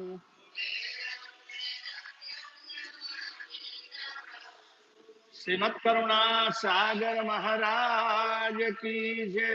कैवल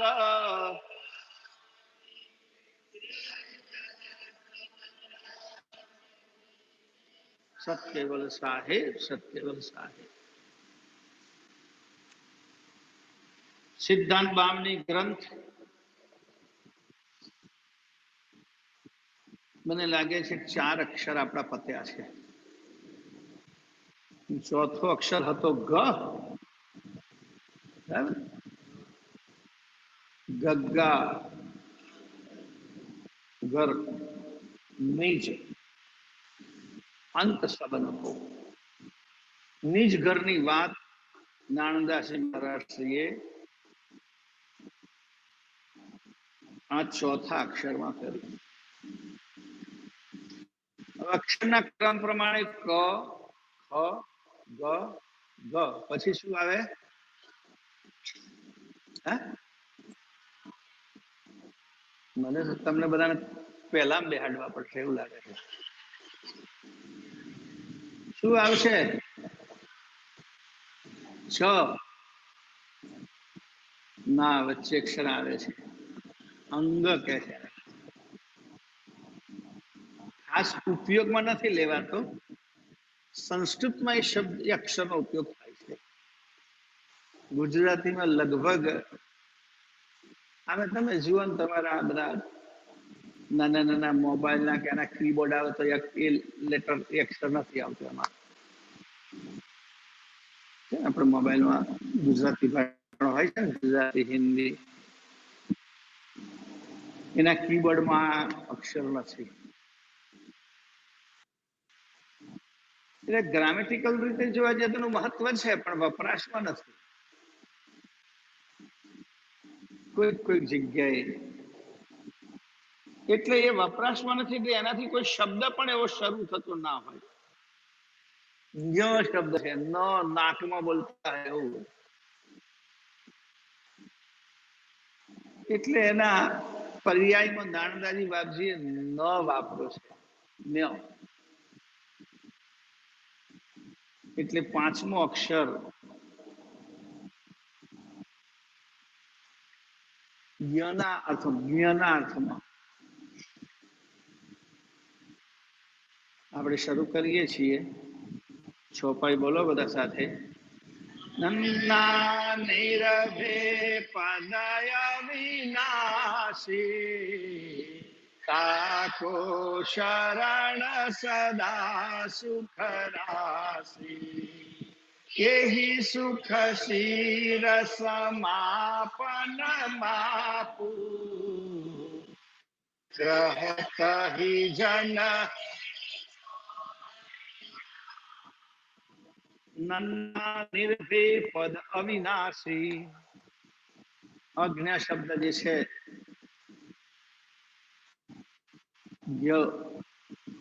એ નાના અર્થમાં લીધો છે. એટલે નિર્ભય, નિર્ભય. આ સંસારમાં નિર્ભય પદ શું છે કે જ્યાં પહોંચ્યા પછી નાશ થવાનો ભય નથી, નષ્ટ થવાનો ભય નથી. એવું એક પરમ પદ જ છે. અવિનાશીનું પદ એવું છે જે નિર્ભય પદ છે. જ્યાં જવાથી અંશ નિર્ભયતાનો અનુભવ કરે. તાકો શરણ સદા સુખ રાશી. એ નિર્ભય પદનું શરણ લો તો સદા સર્વદા સુખ રાશિ,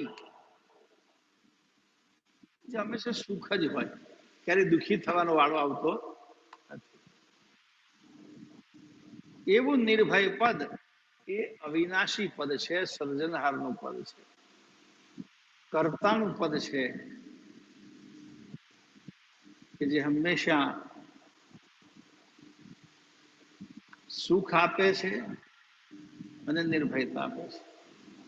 જ્યાં નિર્ભયતા હોય ત્યાં સુખનો અનુભવ હોય, સુખનો અહેસાસ. જ્યાં ભય હોય તો ના થાય કોઈ દિવસ. નિર્ભયતા જો લાગે ત્યાં સુખ. તો નાણદાસજી મહારાજ શ્રી કહે છે અવિનાશી કર્તાનું પદ જ નિર્ભય છે. એહી સુખ શીર સમાપન માપુ. એ બધાના શિર ઉપર એ સુખ સમાપન માપુ. આમ સાંસારિક સુખ કરતા એ વિશેષ છે, પણ કોને પ્રાપ્ત થાય? ગ્રહત જન જહી છોડહી આપુ.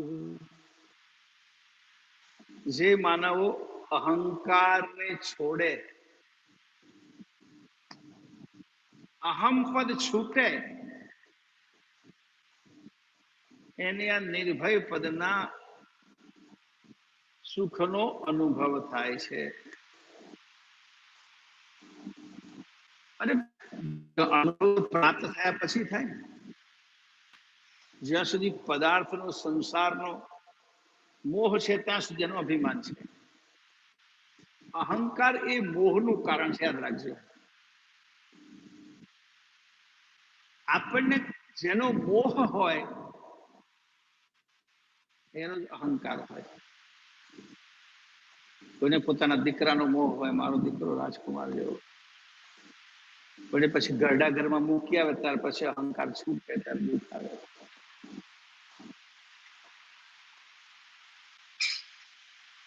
જેનો મોહ હોય એનો અહંકાર. આજ બે ત્રણ જણા ફોન આવ્યા, સરસ કથા ચાલે, સંભળાય સરસ છે, પણ લાઈટ ઓછું પડે. તમારો ચહેરો કાળો દેખાય છે, હું કાલે પાવડર લગાવી નાખીશ.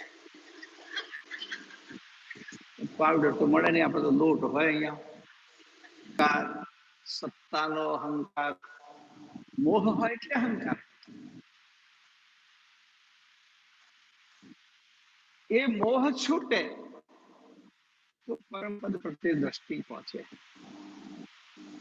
નાશવંત પદનો મોહ, મોહ લગાડનારી અવસ્થાઓ પણ નાશવંત છે.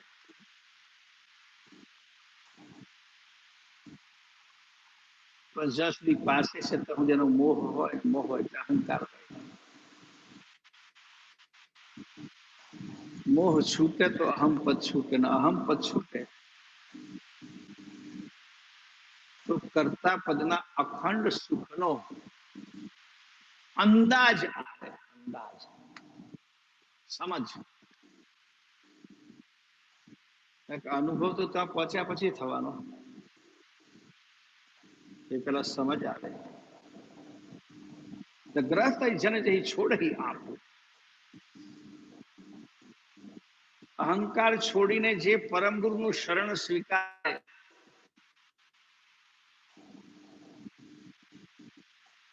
ગુરુનું શરણ સ્વીકારવામાં અહંકાર આપણને નડે.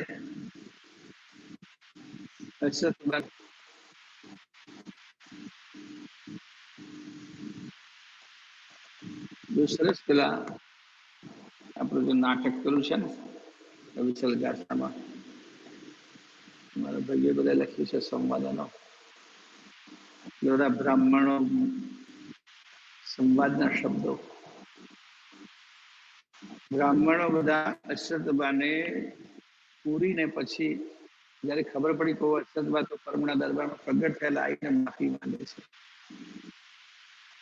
માફી માંગવામાં બ્રાહ્મણ શબ્દ વાપરે છે, અમે અજ્ઞાનતા વશાત આપને ઓળખી શક્યા નહીં. જો સાંભળો છો આ વાત કરી નાટકમાં.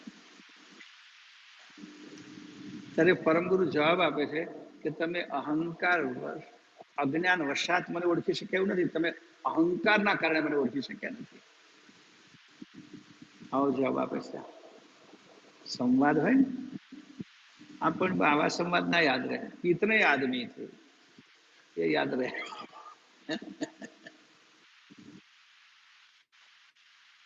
આવો સંવાદ મૂકે છે. બ્રાહ્મણ કે છે અજ્ઞાનતા વશાત, પરમગુરુ કહે છે અમે આપણે ઓળખી શક્યા નહીં.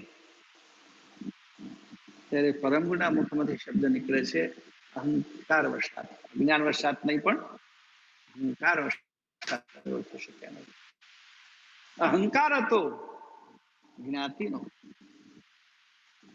અમે બધાના ગુરુ. એટલે અહીંયા પણ એ વાત છે કે ગ્રહત હિ જન જહી છોડ હિ આપ. આપ એટલે અહંકાર. જે અહંકાર છોડે એ જ પરમ ગુરુ શરણ ગ્રહણ કરી શકે અને એને જ પરમપદના સુખનો અંદાજ આવે. બાપજી સમજાવે કે પરમપદ કેવું છે. ત્યાં ગયા પછી જન્મ મરણનો ક્રમ નથી.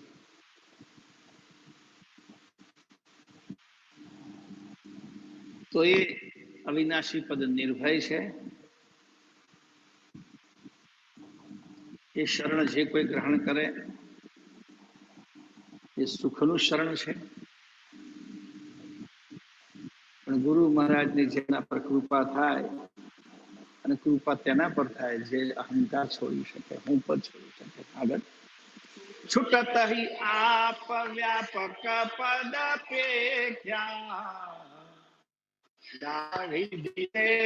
આદ્યતમ દેખ્યા દેખન હાર ન ચંતન ચિત્ત મેં સર્વદા વિકાલિક મત વિત મેં. છૂટત હિ આપ વ્યાપક પદ પેખ્યા. અહંકાર છૂટે તો માપક માંથી ગતિ વ્યાપકમાં પહોંચે. વ્યાપક એટલે સર્વવ્યાપક દ્રષ્ટિથી વ્યાપક નથી કહ્યું અહીંયા. કે વ્યાપક તો બ્રહ્મ છે. પણ જેમ દેવો એ માપક છે અને એથી વિશેષ જેની સત્તા વ્યાપક છે, કર્તા છે. અહંકાર છૂટે ત્યારે વ્યાપક પદની ઓળખ થાય છે, જેની સત્તા સર્વ સંસારમાં વ્યાપક છે, જેનું અંશ પ્રતિબિંબ સ્વરૂપે સર્વ ઘાટોમાં વ્યાપક છે. એવા પરમ પદને ઓળખી શકાય. યા વિધિ છે અદ્વૈત મત દેખ્યા. અને ત્યાર પછી ખબર પડે કે એ જ વ્યાપક પદનો જ હું દ્વૈત ભાવે આ સૃષ્ટિમાં અંશ આવ્યો છું. હું એમનાથી છૂટો પડેલો. દ્વૈત એટલે ભિન્ન, અલગ, બીજો, દ્વિતીય. દ્વૈતના અર્થ બહુ થાય છે. સંસાર સૃષ્ટિ પણ દ્વૈત થાય છે. દ્વૈતનો અર્થ પણ સૃષ્ટિ થાય છે. જગત, વિશ્વ. એટલે આ વિશ્વમાં આવેલો અથવા છૂટો પડે કરતાનો જ અંશ છું. મારા માતા પિતા એ સર્જનહાર છે, અન્ય કોઈ નહીં. જેમાં આગળના અક્ષરમાં આવ્યું કે ભલે કદાચ બહુ 5000 વર્ષનું ઝાડ હોય અને હું સામાન્ય નાનો છોડ હોઉં, તો એનું ને મારું બધાનું જીવનનું કારણ એક સર્જનહાર છે, વરસાદ રૂપ. એવી સમજ પડે કે છે દેખનહાર ન ચંતન ચિત્ત મેં. અહીં ન પેલી બાજુ છૂટો પડી ગયો છે પ્રિન્ટિંગમાં. જે આ દ્વૈત રૂપી અંશને જેમાંથી છૂટો પડ્યો, અદ્વૈતમાંથી, કર્તામાંથી, એ અંશને જે ઓળખે અને અંશને જે ઓળખે એના ચિત્તમાં પછી કોઈ જાતની ચિંતા રહેતી ન. ચંત ન જુદો છે અને ચંતન ચિત્ત મેં. ચિત્તમાં કોઈ પણ પ્રકારનું ચિંતન રહેતું નથી, ચિંતા રહેતી નથી, કશું વિચારવાનું નથી રહેતું. ચિંતન ક્યારે કરવું પડે? કોઈ પણ વસ્તુ વિશે જયારે આપણે અજાણ હોઈએ ત્યારે એનું ચિંતન કરવું પડે. મનમાં વિચાર કરવો પડે, ક્યાં જઈશું, કઈ બેસીશું, કોને મળીશું, કોઈ આપણને આવકારો આપશે કે નહીં. આ બધી જાતનું ચિંતન છે. પણ જે સમસ્ત સૃષ્ટિના સર્જનહાર, જેની સત્તા વ્યાપક સ્વરૂપે છે, એવા કર્તાને પોતાની દ્રષ્ટિથી જોવે અને સર્વ દાવિક માલિક મતવિત્તમે ખબર પડે કે માલિક છે, સર્જનહાર છે, સર્વના વિત્ત રૂપે છે અને દરેકની અંદર દાવિક એમનું જ દૈવત છે, એમની જ શક્તિ સમાયેલી છે. એવા સર્જનહારની ઓળખ થયા પછી ચિત્તને બીજું કઈ ચિંતન કરવાનું રહેતું નથી, બીજો કોઈ સંકલ્પ વિકલ્પ કરવાનો રહેતો નથી. આગળ વિતકી વિગત અબ સુનો સહુ સજ્જન ગુરુ ભજન દેશ પ્રગાન નગર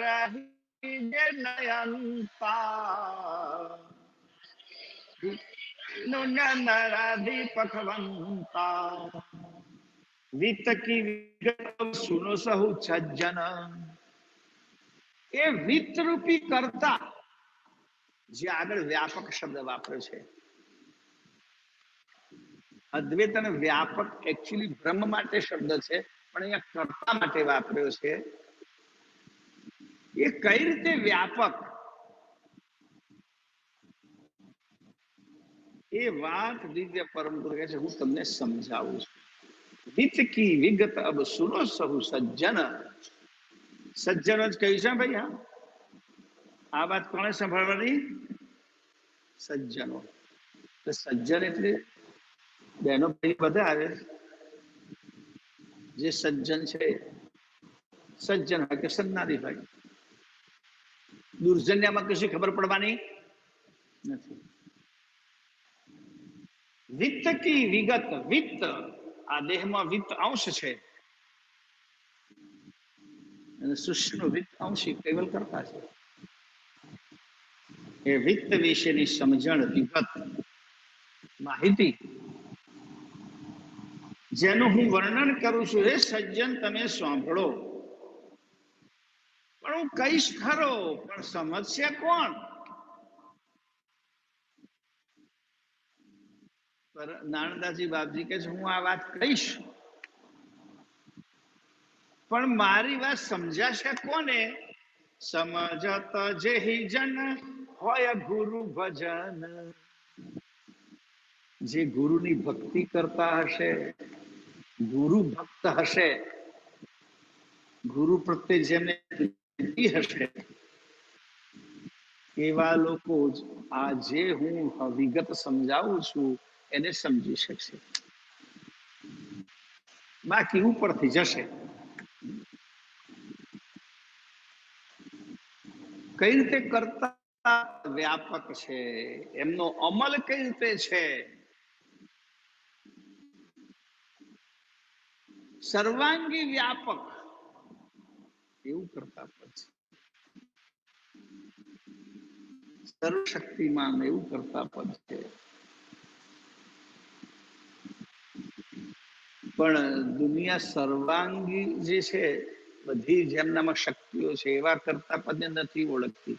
એકાંગી શક્તિ વાળાને ઓળખે છે. એકાંગી શક્તિ કઈ રીતે આગળ બતાવશે. દેશ પ્રગન નગર હિ નયંતા. દેશ પ્રગન નગર, પ્રગન પરગણું, અને નગર શહેર. દેશ એટલે આખો દેશ. વ્રતે અધિક નરાધિપખવંતુ. એ બધાની અંદર આખા દેશમાં, નાના ગામમાં, નગરમાં સત્તા બધી જગ્યાએ વ્યાપક કોની હોય? કે રાજાની. રાજાની સત્તા આખા દેશમાં, દરેક નગરમાં, દરેક ગામડામાં વ્યાપક હોય.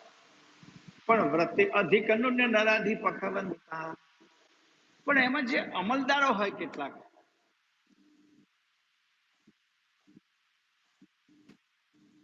એમની સત્તા અલગ અલગ પ્રકારની. કલેક્ટર હોય તેની સત્તા આખા જિલ્લામાં હોય, મામલતદાર હોય તેની સત્તા આખા તાલુકામાં હોય, અમુક પ્રકારની હોય તો એની આપણે અમુક રીતની સત્તા હોય. અલગ અલગ જેવો અધિકારી એ પ્રમાણે ઓછી ગતિ સત્તા એની પાસે હોય. પણ કર્તાની સત્તા અને રાજાની સત્તા આખા રાજ્યમાં વ્યાપક હોય. હવે આગળ શું કે છે નાનદાસી ગાતી જુઓ. હવે કુનહુ કાજ પથ સાચ સંબંધુ કરહી કામ દાન દેવે દીન બંધુ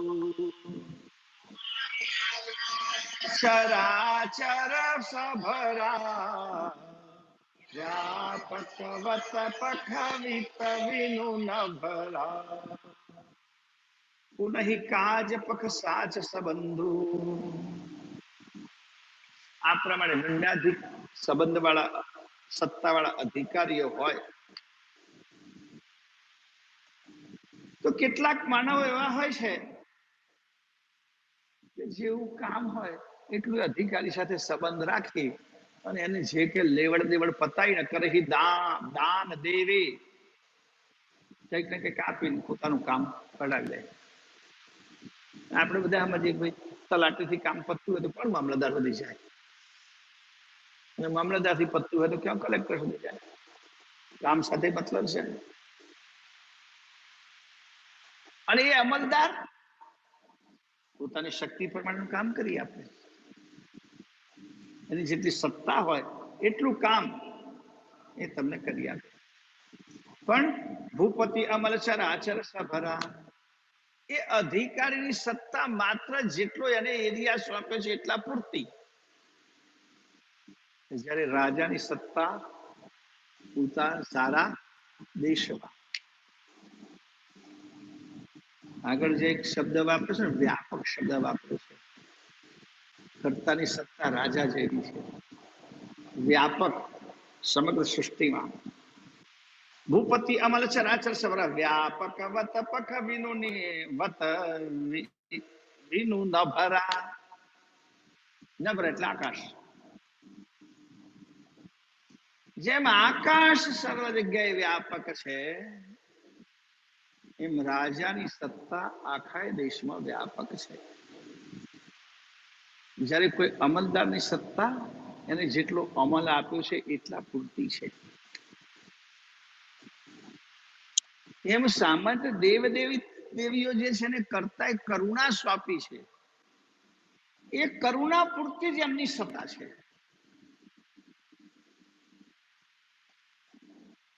જેમ નેમી મહારાજની પાસે દ્રષ્ટાંત તમે કથામાં સાંભળતા, તમે અગ્નિ કહ્યું છે, અને એકચ્યુઅલી પાઠ હતો ભણવામાં. પેલા બીજા ધોરણમાં હું પણ એ પાઠ ભણેલો કે શરીરમાં એક જ બધા અંગોનો ઝઘડો થયો. આંખ કે સૌથી મોટી હું ના હોઉં તો તમારો બધો કારોબાર બંધ. જીભ કે સૌથી મોટી હું જ બધા સ્વાદ ચાખી શકું, શું ખાવા જેવું શું નહીં ખાવા જેવું હું નક્કી કરું. અને કોને આવકાર આપવાનો કોને ગાળ દઈ મારાથી બને. હાથ કે અમે મોટા, પગ કે અમે મોટા, મારા વગર તમે ક્યાં જઈ શકો જ નહીં.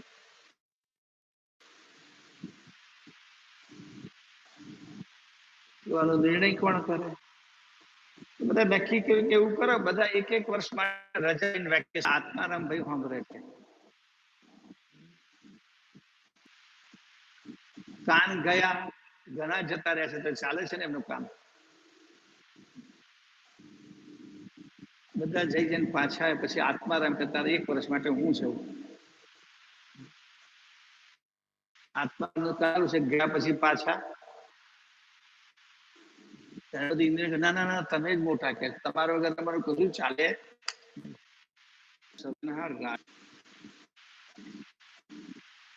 આ બધા દેવો અહીંયા કે છે કે જેમ આકાશ વ્યાપ અમલદાર જરા પિતા ના ભનુ રજિતા નહીં કોઈ અમલ અંતર અમલી હોય શ્રેષ્ઠ ન અમલ સર્જે નહીં કોઈ, કરતન નભ કછુ હરતન હોય, ગ્રભિત નમ્ર વ્રજિત નહીં કોઈ. જેમ આકાશ વ્યાપક છે, મુખ્ય આકાશ વ્યાપક છે, પછી એમાંથી અમલ આવંતર પટના કારણે, આવરણના કારણે કેટલાક પેટા આકાશ બને છે.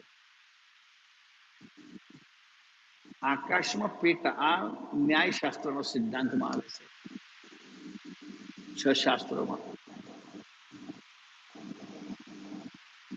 આકાશના કેટલા પ્રકાર? તો મુખ્યત્વે 3 વાતો કરીશ, લોકો 4 વાતો. આકાશ, મઠાકાશ, પટાકાશ, ઘટાકાશ. સાંભળેલો?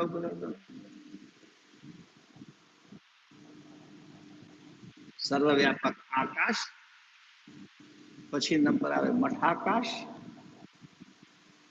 પછી નંબર આવે પટાકાશ, પછી આવે ઘટાકાશ. આવું વર્ણન આવે છે. મઠાકાશ એટલે શું? પહેલા તો બહાર છે બધું આકાશ, આપણે જે બેઠા છીએ એને મઠાકાશ કહેવાય. એક મઠ, એક મોટું ભવન, એક મોટો હોલ, એક મોટું ઘર, આમાં આકાશ છે ને? જોયું તમે? કેટલા કે હા છે. આકાશ ના હતા આપણે હરીફરી ક્યાં શકીએ? આ જેટલું પોલાણ દેખાય એમ નામ આકાશ. જે કઈ પોલાણ છે એને આકાશ કહેવાય. તો આ બધું પોલું પોલું છે ને, થાંભલા ના બધા સિવાય બાકીનું બધું, એ મૂળ આકાશ નથી. આટલું આકાશ જુદું પાડ્યું આપણે. કેમ કેમ જુદું પાડ્યું? આ બાજુ એક દિવાલ બનાવી દીધી, પેલી બાજુ દિવાલ બની, આ બાજુ દિવાલ, આ બાજુ દિવાલ, ઉપર છાપરું કરી દીધું, એટલે મહદ આકાશમાંથી આટલું આકાશ જુદું પડ્યું. ખબર પડે છે?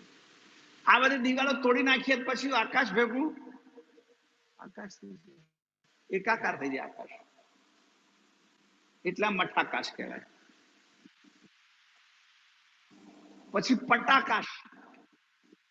આ આકાશમાં પાછો એક પટ મારીને બીજું આકાશ પાડીએ, પેલી રૂમો પાડી. પેલું તો ઘટાકાશ હતું, મઠાકાશ હતું. એ મઠાકાશ ની અંદર પાછી નાની નાની રૂમો પાડી. પટ, પટ એટલે પડદો, પાર્ટેશન. પાર્ટેશન મારી એ આ આકાશમાંથી પાછું એક બીજું નાનું આકાશ, જેમાં મારા વિઠ્ઠલદાસ ઊંઘે. એ તો આ મઠાકાશમાં એવું કશું ને, પટાકાશમાં જ ઊંઘે. કઈક પટ આગળ રાખ્યું, પાર્ટેશન કર્યું. પછી એ આકાશમાં પાછું બીજું એક આકાશ આવે. શું પાણી પીવાનો ઘડો મૂક્યો હોય તો ઘડામાં આકાશ હોય કે ના હોય? એને ઘટાકાશ કહેવાય. ઘટ એટલે ઘડો.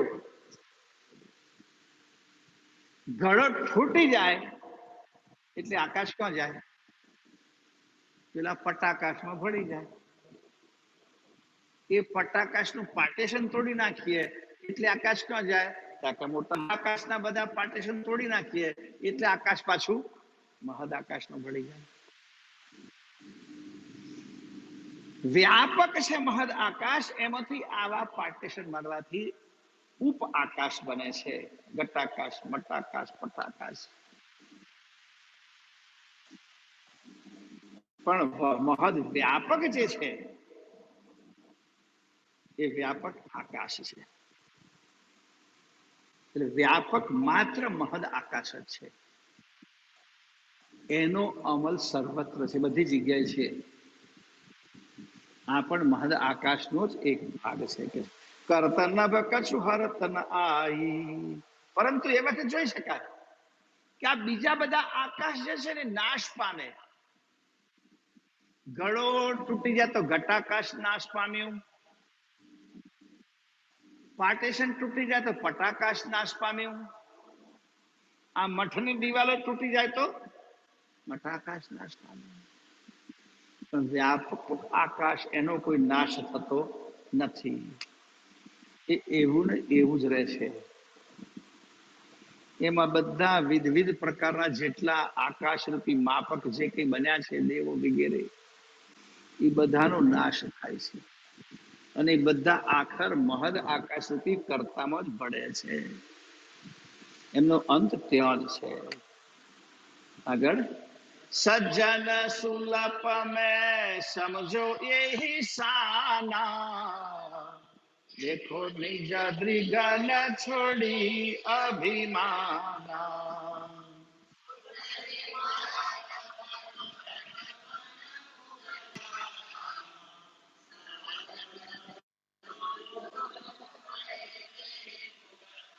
સજ્જન સુલપ મેં સમજો યહી સાના. હે સજ્જનો, સલપમાં, સહેજમાં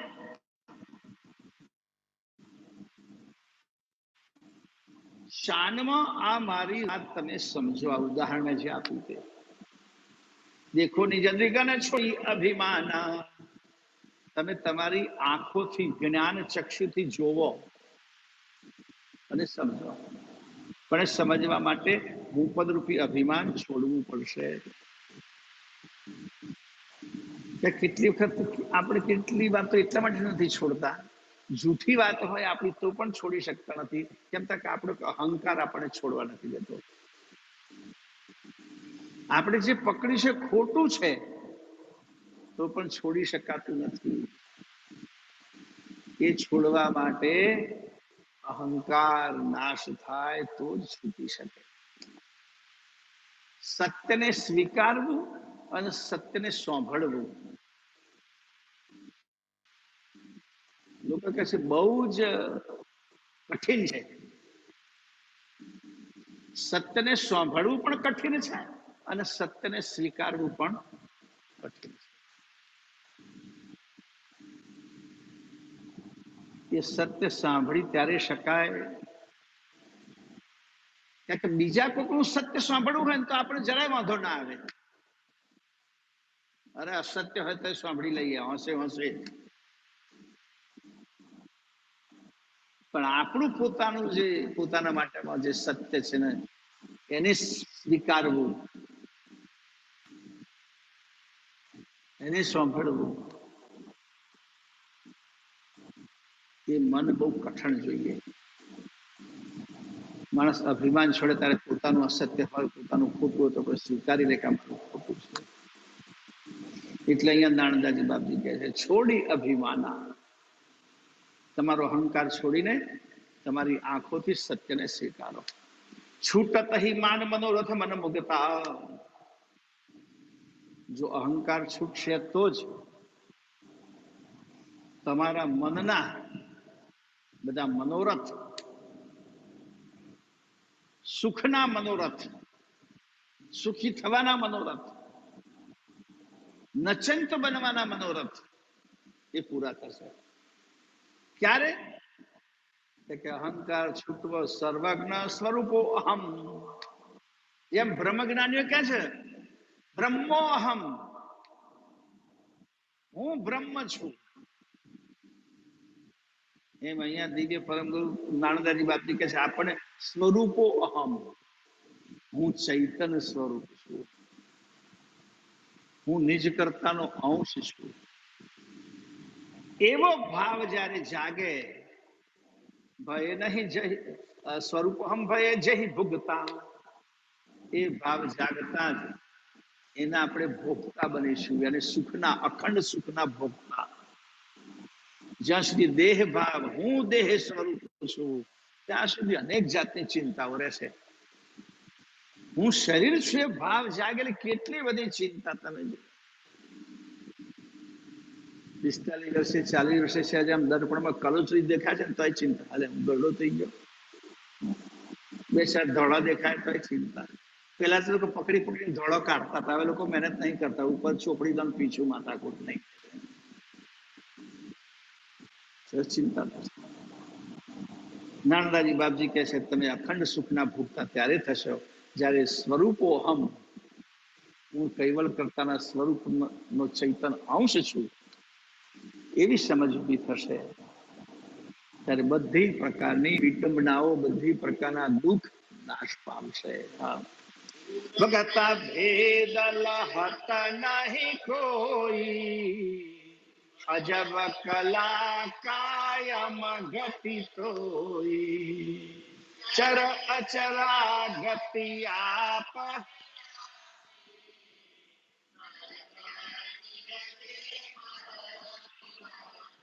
ભોગતા ભેદ લહત નહીં કોઈ, ભોગતા ભોગવે છે બધા, કર્તાની સૃષ્ટિ, કર્તાની વિભૂતિ, કર્તાનો વૈભવ, આજે કઈ ભોગવીએ છીએ માત્ર માત્ર માત્ર ને સર્જનહારનો જ વૈભવ છે, અને બીજા કોઈએ કશું બનાવ્યું નથી. ભોગતા ભેદ લહત નહીં કોઈ,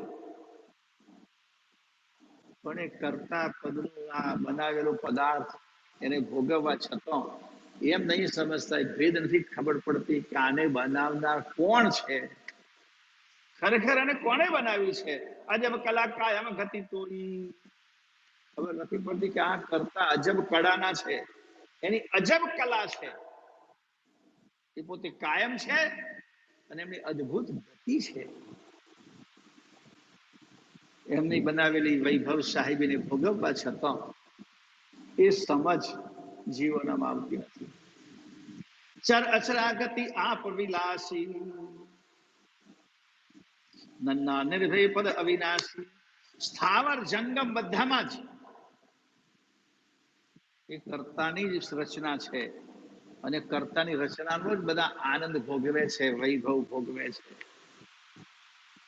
એવા કૈવલ કરતા અને એમનું પદ એ અવિનાશી છે અને જીવને નિર્ભય બનાવનારું છે, અંશને નિર્ભય બનાવનારું છે. હા, અવિનાશી ઉદે કરે, નાશવંત જગ જોઈ, જગ વ્યવહારિક વિશ્વ જે અલગ રહ્યા. અવિનાશી ઉદે કરે, નાશવંત જગ જોઈ. અવિનાશી એ ઉદય કર્યું છે, એટલે રચ્યું છે, ઉત્પન્ન કર્યું છે. શું ઉત્પન્ન કર્યું છે? આ જગત, આ વિશ્વ. જે વિશ્વ નાશવંત છે, જે શાશ્વત નથી, એવી નાશવંત સૃષ્ટિનું સર્જનહારે સર્જન કર્યું છે. જગ વ્યવહારિક વિશ્વ છે, અને જગતનો જે વ્યવહાર છે, વિશ્વનો વ્યવહાર, દુનિયાનો વ્યવહાર કેવો છે? જન્મવું ને મરવું, સૃષ્ટિને ભોગવવું, સૃષ્ટિનો ઉપભોગ કરવો. તમામ જેટલા જીવો છે બધા શું કરે જુઓ, સર્જનહારની રચેલી સૃષ્ટિને ભોગવીને આનંદ માણે છે. જે કઈ બનાવ્યું છે બધાને ભોગવીને આપણે આનંદ માણીએ છીએ, જગત આનંદ માણે છે. પણ પોતે સર્જનહારને એમાંથી કશું લેવાનું નથી, કારણ કે અલગ રહ્યા સબ કોઈ. આ બધી વિશ્વની વિભૂતિથી, વિશ્વની રચનાથી, વિશ્વના વૈભવથી સર્જનહાર અલગ રહ્યા છે. આપણા સૌના માટે આ વૈભવ વિશ્વના સર્જનહારે બનાવ્યો છે. એ પોતે આમાં નથી આવ્યા. આમાં આવે તો એમને કશું ચાખવાનું મળે ને, પાછું આપણે મજા કરીએ છીએ, કેટલી જાતના રસ ચાખીએ છીએ. શક્ર ચિંતામણી ગ્રંથના મંગલાચરણમાં સરસ બાપજીએ લખ્યું છે, કેટલું બધું આપણા માટે ખાણી પાણી બનાવી છે, કેટલા વૈભવ બનાવ્યા છે, કેટલા સુખ બનાવ્યા છે, ખાવામાં કેટલા સ્વાદ બનાવ્યા છે. કહો, વચ્ચે તો બહુ એકદમ કરફ્યુ હતો ને, આપણે તો એકદમ લોકબંધી, ત્યારે આપણે બધું સેવાનું કામ ચાલતું, ભાઈઓ સેવામાં આવતા. 2-3 જણે મને કહ્યું અહીં કે છે મંદિર છે અને સેવા છે આવવા મળે, લોક બંધી લાગતું નહીં કે છે, સારું પડે છે, કોઈ તકલીફ નહીં, તકના કશી તકલીફ પડશે, ખાલી પાણી પૂરી ખાતે બહુ દાડા થઈ ગયા. અમે એટલું પાણી પૂરી ખવડાયેલું, એક બે જણ કહેલું ખરું બહુ દાડા થઈ ગયા છે, ખવડાવી દે, પાણી પૂરી વગર મરી જાય એવું થાય સાથે. કેટલી જાતના વૈભવ બનાવે સર્જન આપણે ભોગવીએ છીએ, કરતાને એનાથી ભિન્ન રહે છે, અલગ છે કે સૃષ્ટિથી જ અલગ છે. તો આગલી પંક્તિમાં આગલા દુહામાં બાપજી લખે છે, નાનદાજી બાપજી કે પ્રતિવાદી કો પ્રશ્ન હૈ જગ કો ઉદય વિચાર ક્યાં भयो નાશવંત સંસાર. પ્રતિવાદી પ્રશ્ન પૂછે છે, સર્જનહાર શાશ્વત છે અને જગત નાશવંત છે. તો શાશ્વત સર્જનહારે નાશવંત જગત કેમ બનાવ્યું? કે બંને વિરોધાભાસી વાત છે. સર્જનહાર શાશ્વત છે અને જગત નાશવંત છે. તો નાશવંત જગત બનાવવાનો વિચાર સર્જનહારનામાં કેમ આવ્યો? કૈવલ કરતા આવો વિચાર કેમ કર્યો? એમણે એમના જેવું શાશ્વત જગત બનાવ્યું હતો. વિચાર તો કરો, શાશ્વત જગત હતો. એક અઠવાડિયું ઘરનું ખાઈએ તો કેવું લાગે છે? કંટાળ્યા કે ગમે તો લારી પર જઈ આવો, ભલે કોરોના આવવો હોય તો.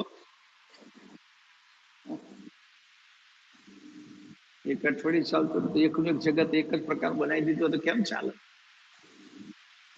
કેટલું રંગબેરંગી બનાવ્યું છે. જુદા જુદા ઘાટ, જુદા જુદા શરીર, જુદી જુદી મોસમ, જુદી જુદી સિઝન, જુદા જુદા ફળ. આખી પૃથ્વીમાં કેટલી વૈવિધ્યતા છે. જો આખી પૃથ્વીમાં એક સરખું હોત તો કે પર્યટન કરવા જાત,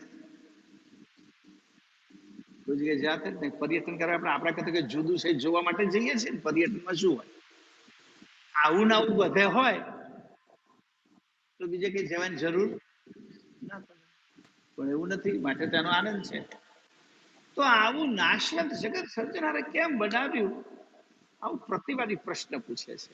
તો નાનદાજી બાપજી કહે છે, સતપુરુષ કો સંકલ્પ ભયો જથા મત જમ ઉપદેશ में સો સંકલ્પ પુરુષ જમનો.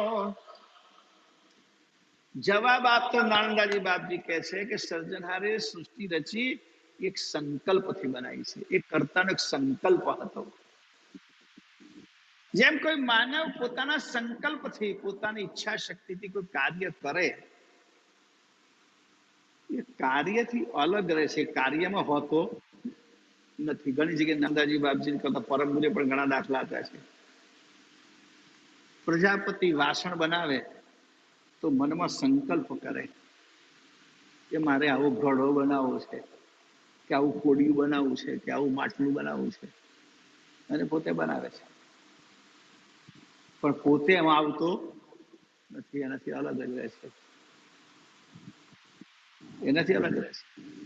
અને એના પ્રમાણમાં એની બનાવેલી જે વસ્તુ છે તો ક્ષણભંગુર છે. પ્રજાપતિ પોતે જેટલો ચાલવાનો એટલું માટલું થોડું ચાલવાનું, એની રચના તો ક્ષણભંગુર છે. એમ સર્જનહારે પોતાના મનની અંદર, એટલે મન તો કરતા તો અંતસ્કરણથી રહિત છે, પણ કરતા પણ ઉપજતા સંકલ્પ થયો કે હું સૃષ્ટિ બનાવું, અને એ રીતે એમણે સૃષ્ટિ બનાવી. તો જેમ સંકલ્પથી વસ્તુ કોઈ બનાવે, એ સંકલ્પથી બનાવે, વસ્તુ બને, પછી એનો નાશ થાય. એનો બનાવનાર જે પુરુષ છે, સંકલ્પ કરનારો, એ તો અલગનો અલગ, જેવો છે તેવો ને તેવો જ રહે છે. એમાં કશો ફેરફાર થતો નથી. એમ સર્જનાર સંકલ્પથી પોતાની સૃષ્ટિ બનાવી અને પોતે એનાથી અલગ રહ્યા છે. હા, સો પુરુષ પરમ તનુગાર કે પ્રગટે શ્રીમત કુબેર नारायण दास शरणागत मिट गए भव के फेर सो पुरुष परम तनु धार के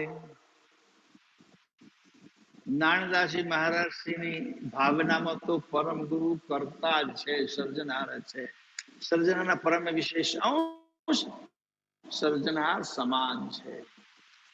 એને કહે છે એ જ પરમ ગુરુ કર્તાના પરમ વિશેષ અંશ અને કર્તા જ સમજો. માનવ દેહ ધારણ કરીને કુબેર સ્વામીના સ્વરૂપમાં આ વિશ્વમાં પ્રગટ થયા છે.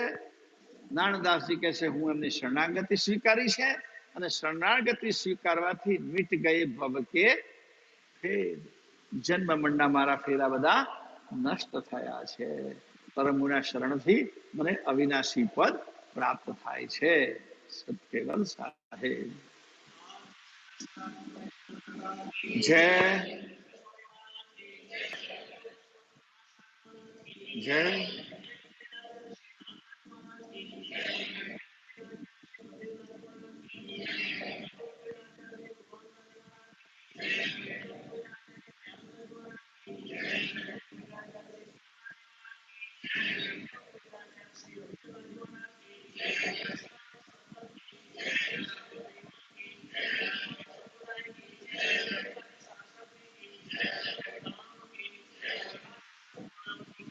સત્કેવલ સાહેબ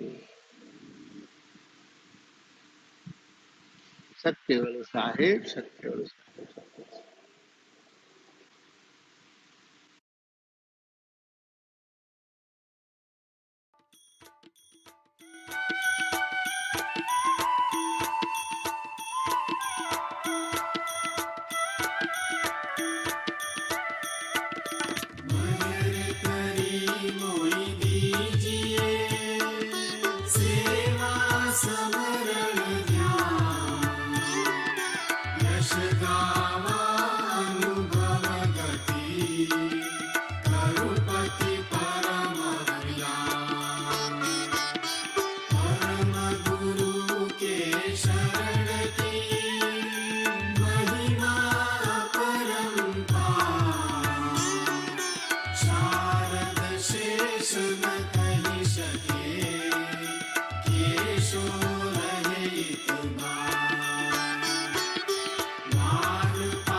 उपासी हो संतो मैं अविनाशी उपासी गति अगम अगाध लखासी हो संतो मैं अविनाशी उपासी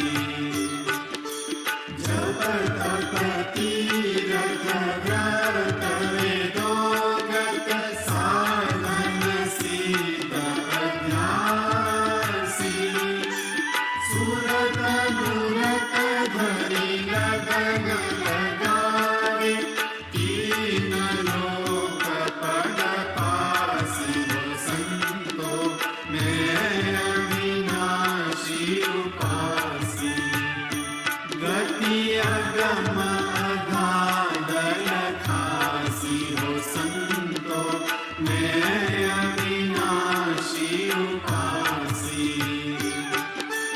दश अवतार धरे धरणी पर प्रेम ही अमल जमासी नाम रहे उतर न पावे अंत काल गए नासी हो संतो मैं अविनाशी उपासी गति अगम अगाध लखासी हो संतो मैं अविनाशी उपासी पृथ्वी तेज पवन नभ पाणी अति परलंक विलासी चौदह लोक है उनकी भीतर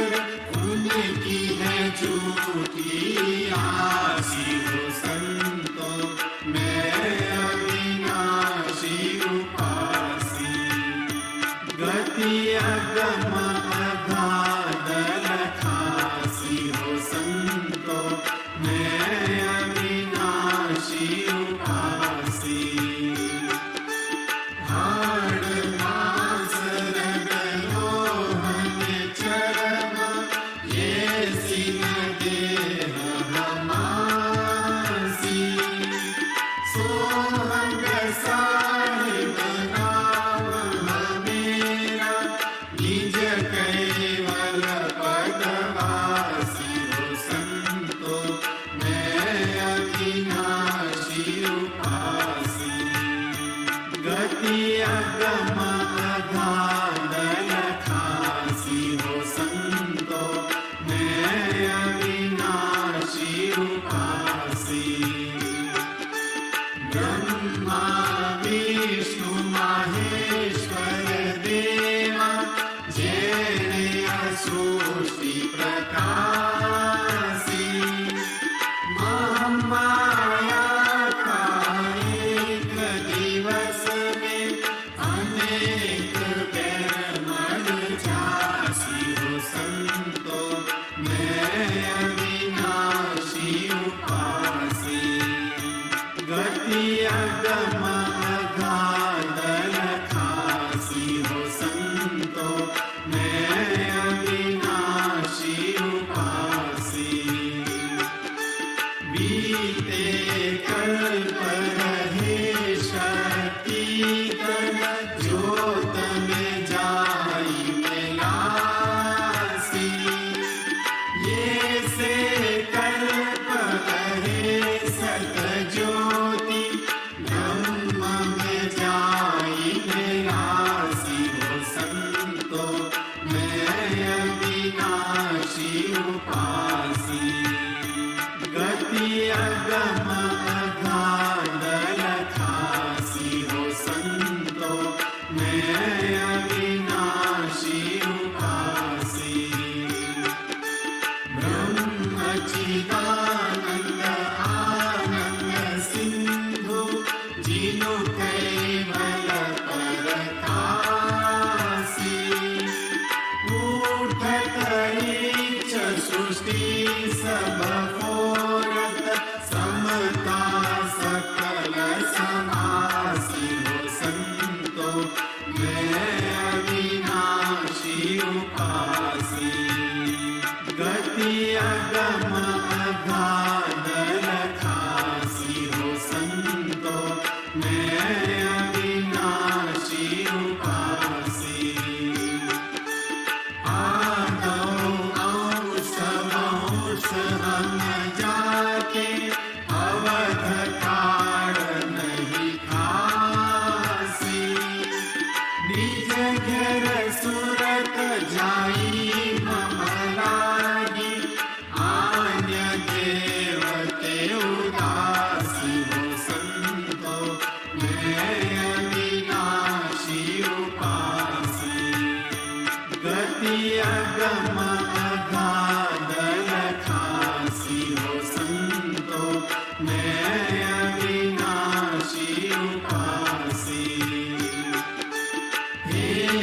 वन्द्या स्मरण आरती भजन भरोसे दास मनसा वाचा कर्मणा कर गुरु चरण निवास गुरु की कीजे बंदगी कोटि कोटि प्रणाम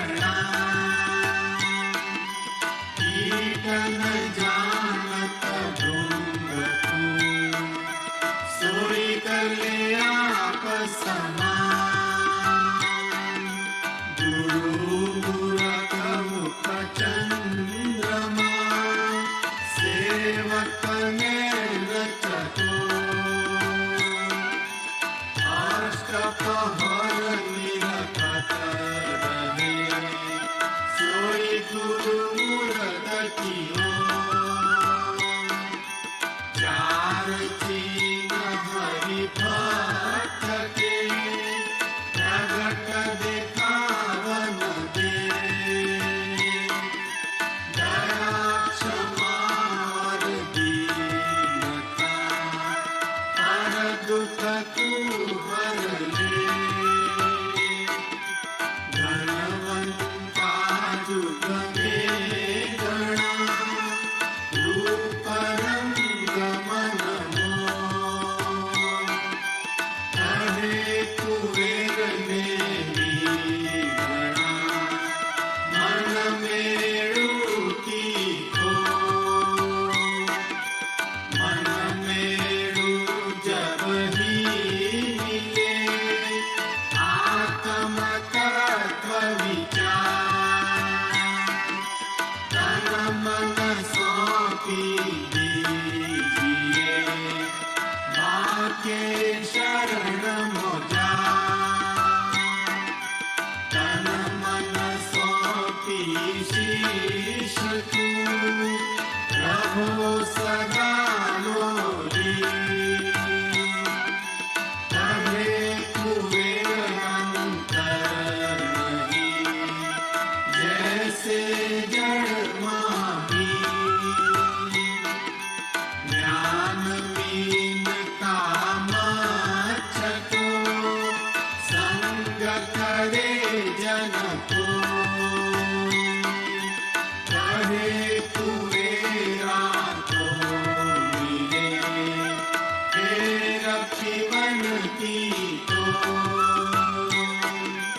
ज्ञान मीन यहाँ सतगुरु जो कोई शरणे जाए कहे कुबेर कर दे कहे जीव परम पद पाए शुद्धि को समझे नहीं कथे बादलू ज्ञान अड़ तो चढ़े ना अंगने कुबेर तक्र निपान सूरि नर मुनि जन देवता ब्रह्मा विष्णु महेश कहे कुबेर गोलोकयो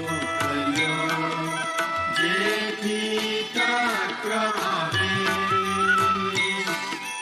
घटनवने दशाष्टल्यो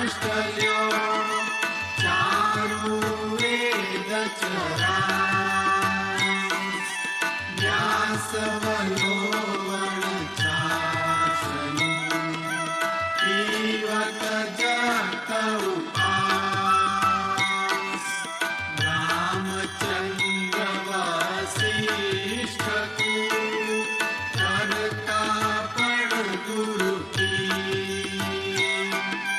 चौदह लोक भागे घड़े गुरु आगे आगे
शिरा पर और 14 उपचार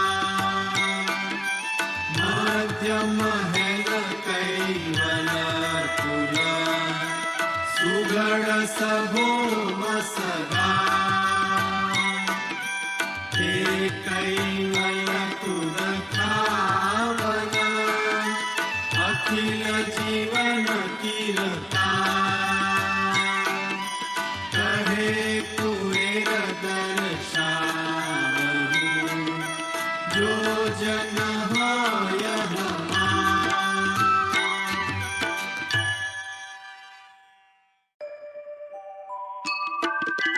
पहली आरती प्रेम हुलासा अनंत कोटि जाकरत विलासा आरती करत निगम हरिदासा हरि हरि अगम अगोचर अविगत वासा दूसरी आरती दिव्य मूरत की देव सकल दिव्य मंगल मूरत की आरती करत निगम हरिदासा हरि हरि अगम अगोचर अविगत वासा तीसरी आरती सकल सुमत की ब्रह्मा विष्णु महेश्वर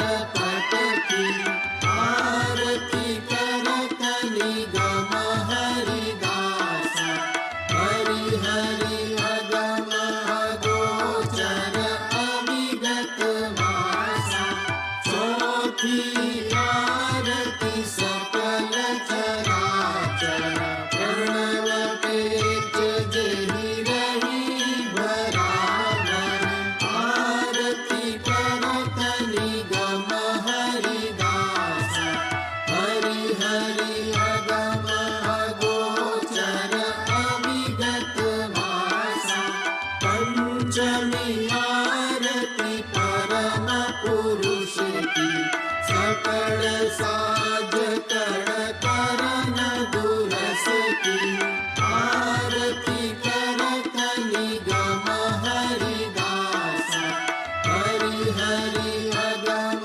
अगोचर अविगत वासा षष्ठमी आरती सगुण मूरत की मच्छ कच्छ व्याघ्र वैराह सम्मत की आरती करत निगम हरिदासा हरि हरि अगम अगोचर अविगत वासा सप्तमी आरती सरल शक्त की व्यापक वित्त चर अचर जगत की आरती करत निगम हरिदासा हरि हरि अगम अगोचर अविगत वासा अष्टमी आरती अंजन आरती परम पुरुष विकास करस की आरती करत निगम हरिदासा हरि हरि अगम अगोचर अविगत वासा नवमी आरती नवनिध सिद्ध की सकल सृष्ट रग पूरित सनिध की आरती करत निगम हरिदासा हरि हरि अगम अगोचर अविगत वासा दशमी आरती आद्य पुरुष की चेत सेवक पति परम उरस की आरती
अनुश्रुतंग भववितंग ईश्वरे तत्विताय तदपदंग साम्रताय साक्षियं मंगलाय महद्गतंग अहं नमामि गणपति देवादियंग चैतन्यंग यदलोकं सहितयं व्यापितंग विश्वयंग अकलिदंग अनुरणे नवगतंग अनुभवेन वारपार अन्तयं सर्वमे स्वच्छन्दनंग जय जय श्री कुबेर कैवलम्। आद्य सकृत स्वराज करुणेश कैवल करता की जय। श्री कृष्ण स्वामी महाराज की जय। परम गुरु श्रीमद करुणा सागर महाराज की जय। द्वितीय कुबेराचार्य श्री नारायणदास जी महाराज की जय। तृतीय कुबेराचार्य श्री बलदेवदास जी महाराज की जय। चतुर्थ कुबेराचार्य श्री भगवान दास जी महाराज की जय। पंचम कुबेराचार्य श्री प्रयागदास जी महाराज की जय। षष्ठम कुबेराचार्य श्री शीतलदास जी महाराज की जय। सप्तम कुबेराचार्य श्री अविचल दास जी महाराज की जय। श्री सब संतन की जय। श्री सब देवन की जय। श्री ज्ञान संप्रदाय की जय। श्री गुरु गादी सारसापुरी की जय। श्री कैवल धाम की जय। संध्या आरती पूर्णावर्ती का सत कैवल साहेब।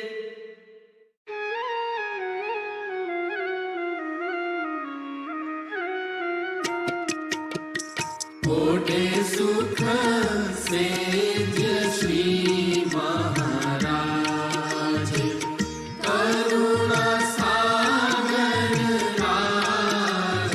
कोटे सुख सेज श्री महाराज संतन के सुख दायक लायक नायक सजन श्रीराज।